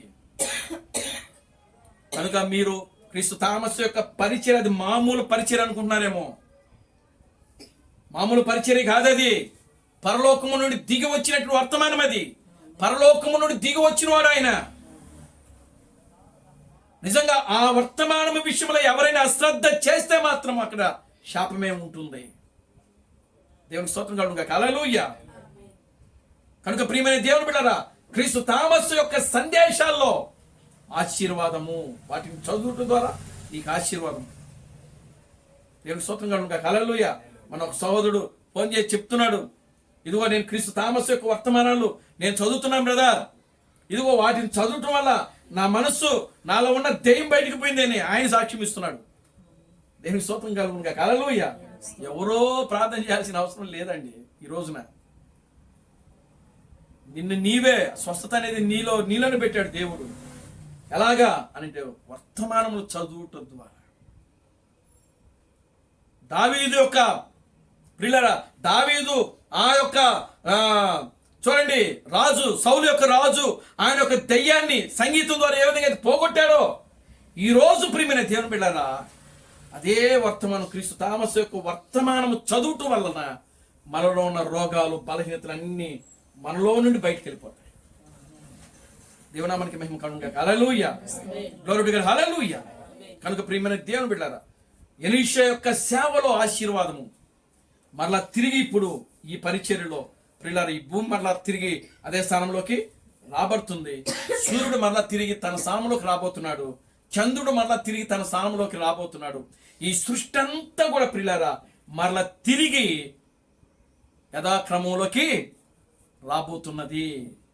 ఇది ఎలీషా యొక్క పరిచర్యలో ఆశీర్వాదం, అంటే క్రీస్తు థామస్ యొక్క పరిచర్యలో ఆశీర్వాదం. ఇప్పుడు శాపం ఏంది చూడండి, 23 నుంచి చదవం పరిశుద్ధ గ్రంథంలో. అక్కడ నుండి అతడు బేతేలునకు ఎక్కి వెళ్ళెను. అతడు త్రోవను పోవచ్చుండగా బాలురు పట్టణంలో నుండి వచ్చి బోడివాడ ఎక్కిపొమ్ము బోడివాడ ఎక్కిపొమ్మని అతని అపహాస్యము చేయగా అతడు వెనుకకు తిరిగి వారిని చూచి యెహోవా నామమును బట్టి వారిని శపించెను. అప్పుడు రెండు ఆడు ఎలుగుబంటులు అడవిలో నుండి వచ్చి వారిలో 42 బాలులను చీల్చివేసెను. అతడు అచ్చటి నుండి పోయి కర్మేలు పర్వతమునకు వచ్చి అచ్చటి నుండి షోమ్రోనునకు తిరిగి వచ్చెను. దేవుని స్తోత్రం కలుగుగాక. హల్లెలూయా. ఇది శాపం, ఎలీషా యొక్క చేతిలో శాపం ఇది. ఇప్పుడు యోర్దాను బాగుపడింది. యోర్దాను నుంచి మళ్ళీ తిరిగి ఎలీషా మళ్ళా వెళ్ళిపోతున్నాడు. ఎక్కడికి వెళ్తున్నాడు? బేతేలు అనగా అర్థం ఏంటి? రొట్టెల ఇల్లు. బేతేలు అనగా వాక్యం ఉండే ఇల్లు, దేవుడి నివాసం చేసే స్థలము. దేవుని స్తోత్రం కలుగుగాక. హల్లెలూయా. ఆమేన్. హల్లెలూయా. ఇప్పుడు మనం తిరిగి ఎలీషా ఎక్కడికి వెళ్ళిపోతున్నాడు? మొదట యోర్దాన్ని విడిచిపెట్టాడు, మరణాన్ని విడిచిపెట్టేశాడు చూడండి. తర్వాత మళ్ళీ ఎక్కడికి వచ్చాడు? ఎరుకోకు వచ్చాడు. ఎరుకోని ఏం చేసినాడు? మళ్ళీ తిరిగి దాని యొక్క పూర్వ వైభవం ఇచ్చేశాడు. అది ఏదైతే కోల్పోయిందో మళ్ళీ తిరిగి ఆ స్థానంలోకి తీసుకొచ్చాడు ఎలీషా. అక్కడి నుంచి ఎరుకో నుంచి బయలుదేరి ఎక్కడికి వెళ్తున్నాడంట? బేతేలునకు, దేవుని ఇంట్లోకి వెళ్తున్నాడు. వెళ్తూ ఆ మార్గంలో వెళ్తున్నప్పుడు పైకెక్కి వెళ్తున్నాడంట ఆయన. ఆ మార్గంలో ఎక్కిళ్తున్నప్పుడు 42 బాలురు అంటే మగపిల్లలు ఎలీషా వెళ్తున్నాడు. ఎలీషాకు ఏ తల ఉంది? ఆయన నెత్తి మీద ఇంటికి వెళ్ళావు, ఆయన బట్ట తల కలిగినటువంటి వ్యక్తి ఆయన. ఈ పిల్లలు ఆ చూసిన వాళ్ళు ఉండకుండా, ఊరికినే చూసిన వాళ్ళు ఉండకుండా ఏమన్నారు? బోడివాడ ఎక్కిపో అని చెప్పి హేళన చేస్తున్నారు, అపహాస్యము చేస్తున్నారు. దూషిస్తున్నారు. ఎవరిని? ఎలీషాను. అప్పుడు వెంటనే ఎలీషా వాళ్ళని చూచి వెనక వైపు తిరిగి వాళ్ళని చూచి ఏం చేశాడు అంటే వాళ్ళని శపించాడంట. దేవునికి స్తోత్రం కలుగునుగా. హల్లెలూయా. వాళ్ళని ఏం చేశాడు? శపించాడు. ఎప్పుడైతే శపించాడో అడవిలో నుంచి 2 ఆడు ఎలుగుబంటులు వచ్చాయి. వచ్చి ఏం చేసినాయి అనంటే ఎవరైతే ఆ పిల్లలు బోడివాడ ఎక్కిపో అన్నారో ఆ పిల్లలందరినీ కూడా ఆడ ఎలుగుబంట్లు వచ్చి ఏం చేసినాయంటే చీల్చి వేసినాయి. 42 మందిని. ఎంతమందిని? 42 మందిని. అసలు అది ఎంత శాపం అండి. ఎక్కడ జరిగింది ఇది? బేతేల్లో. ఆమేన్. హల్లెలూయా. ఎక్కడ జరిగింది? బేతేల్ అంటే దేవుని యొక్క ఇంటిలో. ఈరోజు ప్రియమైన దేవుని బిడ్డలారా, ఈనాడు క్రైస్తవ ప్రపంచం ఏమైపోతుందో అనేది భయం. చూడండి, వాళ్ళు అనుకోవచ్చు మేము మందిరాలకు వెళ్తున్నాం, మేము వాక్యం వింటున్నాం, మేము ప్రార్థన చేస్తున్నాం, మేము పాటలు పాడుతున్నాం, మేము కానుకలు ఇస్తున్నాం, మేము దశంభాగాలు ఇస్తున్నాం, ఓ అది ఇస్తున్నాం, ఇది చేస్తున్నాం అని అనుకుంటున్నారు వాళ్ళు. కానీ వర్తమానాన్ని నమ్మకపోతే ఆ వర్తమానం వాళ్ళని ఏం చేస్తుంది? శపించేస్తుంది, సీల్ చేస్తుంది అక్కడ. ఆమేన్. హల్లెలూయా. Glory to God. హల్లెలూయా. ఎలీషా యొక్క సేవలో ఆశీర్వాదము, ఎలీషా యొక్క సేవలో శాపము. Glory to God. హల్లెలూయా. అది కొందరిని ఆశీర్వదిస్తుంది, కొందరిని ఏం చేస్తుంది? శపిస్తున్నది. ఈరోజు ప్రియమైన దేవుని బిడ్డ, క్రీస్తు థామస్సు కాలు తీసివేయబడ్డాడు. ఆయన కాలు తీసివేయకపోతే ఆయన అన్ని అవయవాలు సక్రంగా ఉండేవాడే. అవునా కదా? ఇప్పుడు ఎలీషాకు కూడా ఒకటి లోటు ఉంది, ఒక అవయవం తక్కువగా ఉంది ఎలీషాకి. ఏంటి ఆ అవయవము? ఏంటి అవయవం? ఏంటండి? జుట్టు. దేవునికి స్తోత్రం చెప్పండి. హల్లెలూయా. ఆ అవయవం ఏంటి? జుట్టు లేకపోవడం. ఆ అవయవాన్ని కోల్పోయాడు. ఎవరు? ఎలీషా. అది లేకపోవటం వల్లనే అది కోల్పోయాడు. బోడివాడ ఎక్కిరా అంటున్నారు వాళ్ళు. ఇప్పుడు క్రీస్తు థామస్ని ఏమంటున్నారు వాళ్ళు ఏమంటున్నారు? కాళ్ళు లేదు, కుంటోడు అంటున్నారు వాళ్ళు. దేవుని స్తోత్రం కలుగునుగా. హల్లెలూయా. ఆయన చెప్తే మేము నమ్మాలా అంటున్నారు. నమ్మనాల్సిన అవసరం లేదు. నిన్ను నమ్మమని ఎవరు బలవంతం చేయాల్సిన అవసరం కూడా లేదు. దేవుని స్తోత్రం కలుగునుగా. హల్లెలూయా. ఆమేన్. హల్లెలూయా. ఓ కాలు వస్తుందని చెప్పాడు కదా, రాలా. ఒకవేళ కాలు రాలేదని చెప్పేసి ఆయన ఏమైనా మాట మార్చాడా? బ్రహ్నం గారు దేవుడు కాదని చెప్పాడా? లేదే. దేవుని స్తోత్రం కలుగునుగా. హల్లెలూయా. కాలు నరికినా, చెయ్యి నరికినా మాట తప్పలేదు, మడమ తిప్పలేదు. క్రీస్తు థామస్సు బ్రహ్నం క్రీస్తునే సేవించదమని మాటను పలికిన వాడు ఆయన. దేవుని నామానికి మహిమ కలుగునుగా. హల్లెలూయా. Glory to God. హల్లెలూయా. ఒకవేళ ఆయన కాలు ఎందుకు తీసివేయబడిందో తెలుసా? ఈ వర్తమానమునకు ఎవడైతే ప్రియమైన దేవుని బిడ్డారా, దేవునికి ఎన్నికలో, దేవుని ఆలోచనలో, దేవుని తలంపులో, దేవుని ఉద్దేశంలో ఎవరైతే లేదో వాడు తప్పిపోవడానికి కోసమే క్రీస్తు థామస్సు యొక్క కాలు తీసివేయబడింది. ఆమేన్. హల్లెలూయా. క్రీస్తు బ్రహ్నం యొక్క తల, ఆయన తల, ఆయనకు కూడా జుట్లేదు కదా. ఆయన ఉన్నప్పుడు కూడా ఆయన అదే విధంగా అన్నారు. ఏమన్నారు? ఆయన అన్నీ ఆయనకున్నాయి, అన్ని అవయవాలు ఉన్నాయి. ఎవరికి? క్రీస్తు బ్రహ్నంకి. మరి ఏం లేవు ఆయనకి. ఆయనకు కూడా తల లేదు, జుట్టు లేదు. మరి ఏమన్నారు? ఆనాడు క్రైస్తవ ప్రపంచం అంతా కూడా ఏమన్నది తెలుసా? ఏమన్నది? బోడి తలవాడు అని పిలిచింది ఆయన్ని. కానీ ఆయన ఒక రోజు ఏమన్నాడు తెలుసా? ఒకవేళ ఇక్కడ నా శరీరము, ఈ యొక్క నా జుట్టు లేకపోవచ్చు, కానీ నిత్యత్వంలో నా జుట్టు ఉంటుంది, పరలోకంలో నా జుట్టు ఉంది అన్నాడు ఆయన. దేవునికి స్తోత్రం చెప్పండి. హల్లెలూయా. క్రీస్తు థామస్ కూడా అదే అన్నాడు, ఒకవేళ నేను ఇక్కడ నా కాలు తీసివేసి ఉండొచ్చు, కానీ ఈ కాలు లేని స్థితిలో అక్కడ ఉన్నాను. ఎలా ఉంటాను? నా కాలు నాకు ఉంటుంది అక్కడ. ఆమేన్, హల్లెలూయా. ఎందుకు కాలు తీసివేయబడింది ఈ రోజున? కాలు రాలేదు కదా, కాలు వస్తుంది కదా అని చెప్తున్నారు. కాలు రాలేదు కదా, కాలు రాలేదని చెప్తే అది అబద్ధం అయిపోద్దా? వాక్యం అబద్ధం అయిపోద్దా? ఏమండి? దేవుని స్తోత్రం కలుగును గాక. హల్లెలూయా.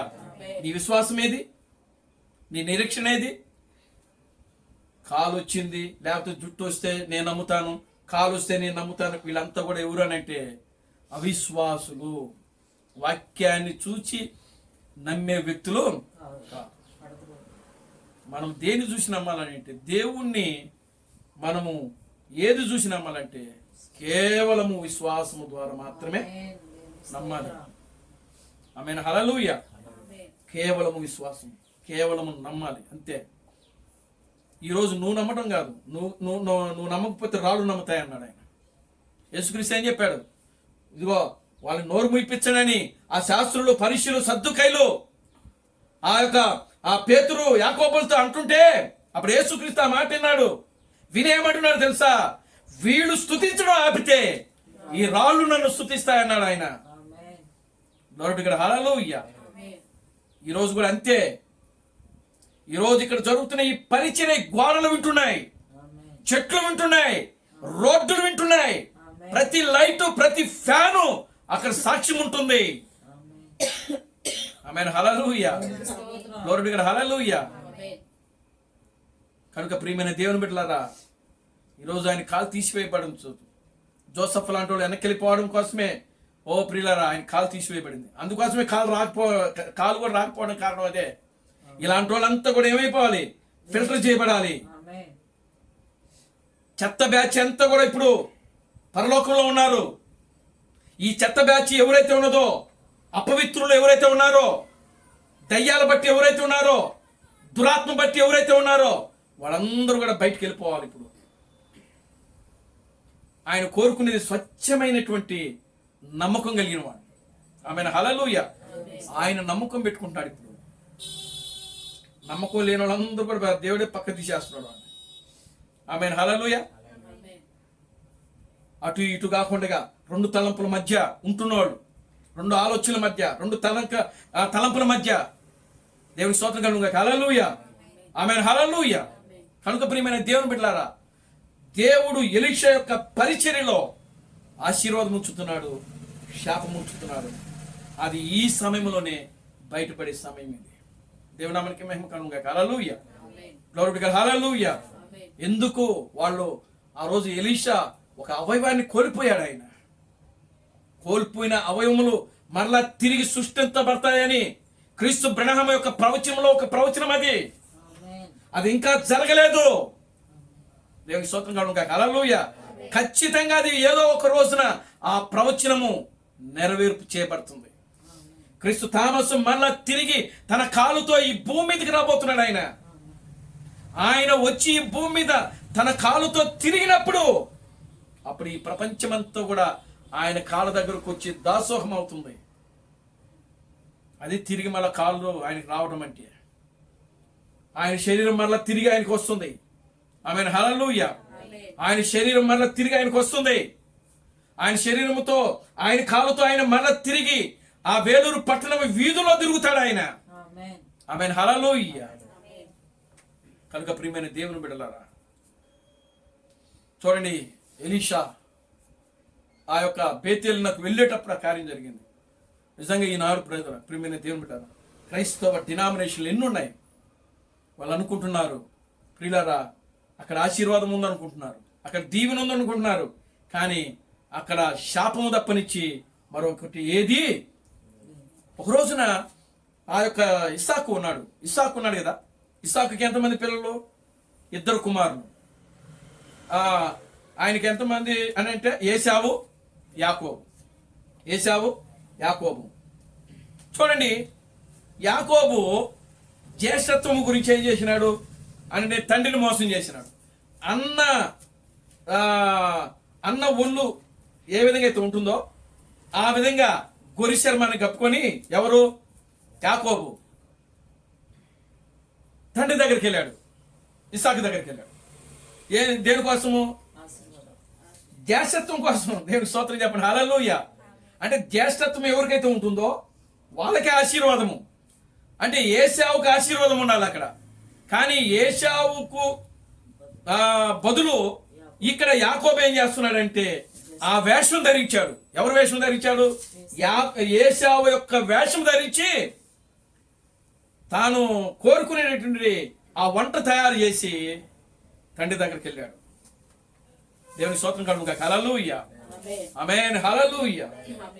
వెళ్ళి తండ్రి ఇదిగో నువ్వు కోరుకునేటువంటి విధంగా నేను తీసుకొచ్చాను, లేచి తిను అని చెప్పాడు. అదేంది నువ్వు మాట్లాడుతుంటే యాకోబు లాగున్నావు అని తండ్రి స్వరాన్ని గుర్తుపట్టాడు. నువ్వు నిజంగా ఏశావువేనా లేకపోతే యాకోబువా అన్నాడు. అప్పుడు యాకోబు అన్నాడు, అలాగైతే నువ్వు నన్ను తొడుగు నాయనా, నన్ను తొడుగు చూడు అన్నాడు. వెళ్ళాడు, దగ్గరికి వెళ్ళాడు. యాకోబుని ఏం చేశాడు? ఇస్సాకు వాళ్ళంతా కూడా తమిడాడు. తమిడినప్పుడు ఆ రోమాలు తగిలినాయి. మరి గొరి చర్మం కలుపుకుంటే ఆ గొరి చర్మం అంతా కూడా ఏముంటాయి? ఎంటికలే ఉంటాయి. దేనికి స్తోత్రం కలుగుగా, హల్లెలూయా. కనుక ఇప్పుడు యాకోబు ఆ యొక్క గొరి చర్మాన్ని కప్పుకొని ఆ ఇస్సాకు ముందుకెళ్తే ఇస్సాకు ఏం చేసినాడంటే మొత్తం తొమ్మిడాడు. తొమ్మిడితే అంటున్నాడు, నీ స్వరము చూస్తే యాకోబులాగుంది, తమిడి చూస్తే నువ్వు ఏశావులా ఉన్నావు. దేవుని స్తోత్రం కలుగుగా, హల్లెలూయా అని అన్నాడు. అప్పుడు వెంటనే సరే ఆయన తీసుకుని వెళ్ళిన ఆహారాన్ని తిన్నాడు. ఆ యొక్క ఇస్సాకు తిని యాకోబుని ఏం చేసినాడంటే ఆశీర్వదించేశాడు. అప్పుడు తర్వాత వచ్చాడు ఏశావు. వచ్చి తండ్రి ఇదిగో నువ్వు కోరుకున్న ఆ ఆహారాన్ని నేను సిద్ధం చేసి తీసుకొచ్చాను, లేచి నువ్వు తిని నన్ను ఆశీర్వదించు అని ఏశావు వస్తే యాకోబు ఏమంటున్నాడో తెలుసా? నా దగ్గర శాపం తప్పనిచ్చే ఆశీర్వాదాలు. ఈరోజు అదే శ్రమం ఇది. దేవుని స్తోత్రం, హల్లెలూయా, ఆమేన్, హల్లెలూయా, గ్లోరీ టు గాడ్, హల్లెలూయా. ఈరోజు ఆశీర్వాదము ఎలీషా యొక్క పరిచర్యలో ప్రియులారా, ఆ వర్తమానం ఎవరైతే నమ్ముతున్నారో, ఆ వర్తమానంలో ఎవరైతే జీవిస్తున్నారో వాళ్ళకి మాత్రమే ఆశీర్వాదము, దీవెన.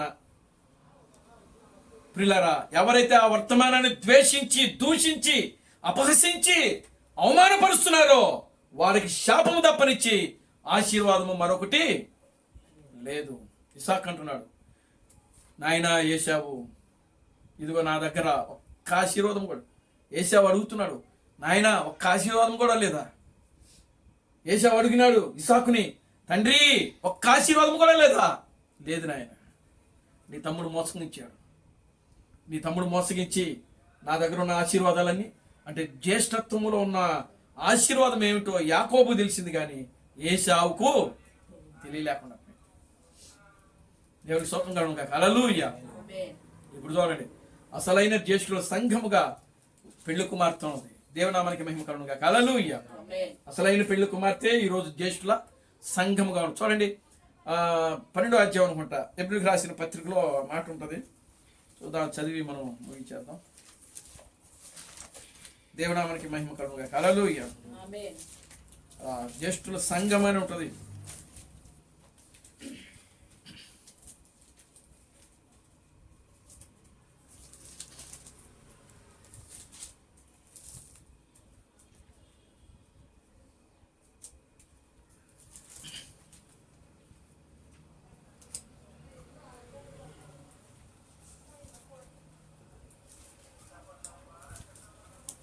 ఆమేన్, హల్లెలూయా, స్తోత్రం కలుగుగా, హల్లెలూయా. కనుక ప్రియమైన దేవుని బిడ్డలారా, జ్యేష్ఠుల సంఘం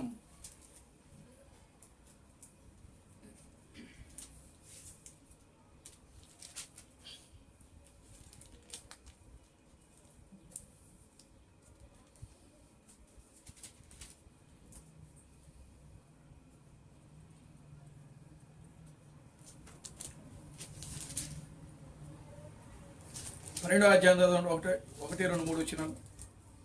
ఇంత గొప్ప సాక్షి సమూహము మేఘము వలె ఉమ్, మనలను ఆవరించి ఉన్నందున ఆ, మనము కూడా ఉమ్, ప్రతి భారమును ఉమ్, సులువుగా చిక్కులు పెట్టి పాపమును విడిచిపెట్టి ఉమ్, విశ్వాసమునకు కర్తయు ఉమ్, దానిని కొనసాగించు వాడినని యేసు వైపు చూచుచు ఆ, మన ఎదుట ఉంచబడిన పందెములో ఓపికతో పరిగెత్తదము. ఉమ్, ఆయన తన ఎదుట ఉంచబడిన ఆనందము కొరకై ఉమ్, అవమానమును నిర్లక్ష్య పెట్టు సిలువను సహించి ఉమ్, దేవుని సింహాసనం యొక్క కుడిపార్శ్వమున ఆసనుడై ఉన్నాము. ఆ. దేవుని నామానికి మహిమ కలుగునుగాక. హల్లెలూయా. చూడండి, ఈ యొక్క పౌలు చెప్తున్నాడు, ఏం చెప్తున్నాడు అంటే అక్కడ ఆయన జ్యేష్ఠుల సంఘముగా ఆయన మనలను తీసుకున్నాడని పౌలు మాట్లాడుతున్నాడు. అక్కడ అన్ని జనుల యొక్క ప్రజలను ఆయన ఎలా తీసుకుంటున్నాడు అని అంటే జ్యేష్ఠుల సంఘముగా. ఆమేన్. హల్లెలూయా. జ్యేష్ఠత్వ పక్కు నన్ను వేసిన ఏసావు వంటి భ్రష్టుడు. దేవునామానికి మహిమ కలుగునుగాక. హల్లెలూయా. కనుక ప్రియమైన దేవుని బిడ్డలారా, 2వ అధ్యాయము 22వ వచనం. ఇప్పుడైతే సీయోను కొండకును ఆ, జీవము గల దేవుని పట్టణమునకు ఆ. అనగా ఉమ్, పరలోకపు యెరూషలేమునకును ఉమ్, వేవేల కొలది దేవదూతల యొద్దకును ఆ, పరలోకమందు వ్రాయబడిన జ్యేష్ఠుల సంఘమునకు ఆ, జ్యేష్ఠుల సంఘమునకును, వారి మహోత్సవమునకును ఆ, అందరి న్యాయాధిపతి అయిన దేవుని యొద్దకును ఆ, సంపూర్ణ సిద్ధి పొందిన నీతిమంతుల ఆత్మల యొద్దకును ఉమ్, క్రొత్త నిబంధనకు మధ్యవర్తి అయిన యేసునొద్దకును ఉమ్, హేబేలు కంటే మరి శ్రేష్టముగా పలుకు ప్రోక్షణ రక్తమునకును ఆ. మీరు వచ్చి ఉన్నారు. అది చూడండి ప్రియమైన దేవుని బిడ్డలారా, గమనించండి. జ్యేష్ఠుల సంఘముగా, ఒకప్పుడు జ్యేష్ఠుల సంఘం ఎవరు అని అంటే ఇజ్రాయేలే. ఆమేన్. హల్లెలూయా. ఒకప్పుడు జ్యేష్ఠుల సంఘము ఏది? ఇజ్రాయేలే. కానీ ఇజ్రాయేలును ప్రియులారా గమనించండి, దేవుడు పక్కన పెట్టి ఎవరు తీసుకున్నాడంటే అన్ని జనులమైన మనలను ఆయన జ్యేష్ఠుల సంఘముగా తీసుకొని ఆ ఆశీర్వాదము మనకిచ్చాడు ఆయన. దేవునామానికి మహిమ కలుగునుగాక. హల్లెలూయా. ఆ కృపను మనకిచ్చాడు ఆయన. కనుక ప్రియమైన దేవుని బిడ్డలారా, ఎలీషా యొక్క పరిచర్యలో ఆశీర్వాదము, శాపము ఈ ప్రపంచం మనకి ఇప్పుడు రాబోతుంది. ఎవరైతే క్రీస్తు థామస్ యొక్క సందేశాన్ని నమ్మి విశ్వసించి దాని ప్రకారం నడుస్తారో వారికి ఆశీర్వాదము. ఎవరైతే క్రీస్తు థామస్ యొక్క వర్తమానాన్ని తృణీకరించి దానిని విసర్జించి హేళన చేసి దూషించి అపహాసం చేసి ఈ లోకములో ఉన్నటువంటి వారు ప్రకారం జీవిస్తారో వారికి శాపం ఉన్నది. కనుక ప్రియమైన దేవుని బిడ్డలారా, దేవుడు మనకు అనుగ్రహించినటువంటి కృపను మనం పోగొట్టుకోకుండా ఈ లోకముల నుండి మనం సజీవంగా ఎత్తబడేంత వరకు కూడా దేవుని యొక్క పరిచర్యలో, మన ఆత్మీయ విశ్వాసములో మనం అంచులంచులుగా ఎదుగుతూ, ఆత్మీయంగా ఎదుగుతూ, బలపడుతూ, మనం ఇంకా ఎక్కడైనా దేవుని యొక్క వాక్యం విషయంలో, క్రీస్తు థామస్ యొక్క వాక్యం విషయంలో ఎక్కడైనా సందేహములు, అనుమానాలు ఉంటే వాటన్నిటిని కూడా మనం తొలగించుకొని ఒక పరిపూర్ణమైన విశ్వాసం కలిగి, నిరీక్షణ కలిగి ఆత్మీయ జీవితంలో మనం ముందుకు సాగుతాం. దేవుడు తన పరిశుద్ధ వాక్యములను దీవించి ఆశీర్వదించును గాక. ఆమేన్. ప్రార్థన చేసుకుందాం. దయచేసి అందరూ కూడా లేచి నిలబడదాం, ప్రార్థన చేద్దాం.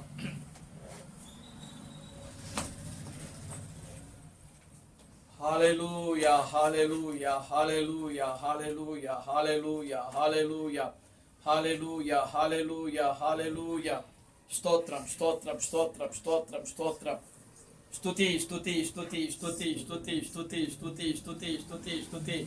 స్తోత్రము ప్రభువానికి స్తుతులు. స్తోత్రం, స్తోత్రం, స్తోత్రం, స్తోత్రం, స్తోత్రం, స్తోత్రం, స్తోత్రం, స్తోత్రం, స్తోత్రం, స్తోత్రం. స్తోత్రము ప్రభువానికి స్తుతులు. స్తోత్రం, స్తోత్రం నాయన. మహాపరిశుద్ధుడా, జీవం గల తండ్రి, జీవాధిపతి, నిన్న నేడు నిరంతరము ఒకటే రీతిగా ఉన్న మా పరమ తండ్రి, ఓ నా ప్రభు అని బ్రహ్మ క్రీస్తు, నీ పవిత్రమైన పాదాలకు వందనాలు, స్తుతులు, స్తోత్రములు ప్రభువా. ఇప్పటి వరకు కూడా నాయన ఎలీషా యొక్క సేవలో ఆశీర్వాదము మరియు శాపము అనే వర్తమానము ప్రభువా మీరు మాకు అందించారు. అందును బట్టి మీకు వందనాలు, స్తుతులు, స్తోత్రములు ప్రభువా.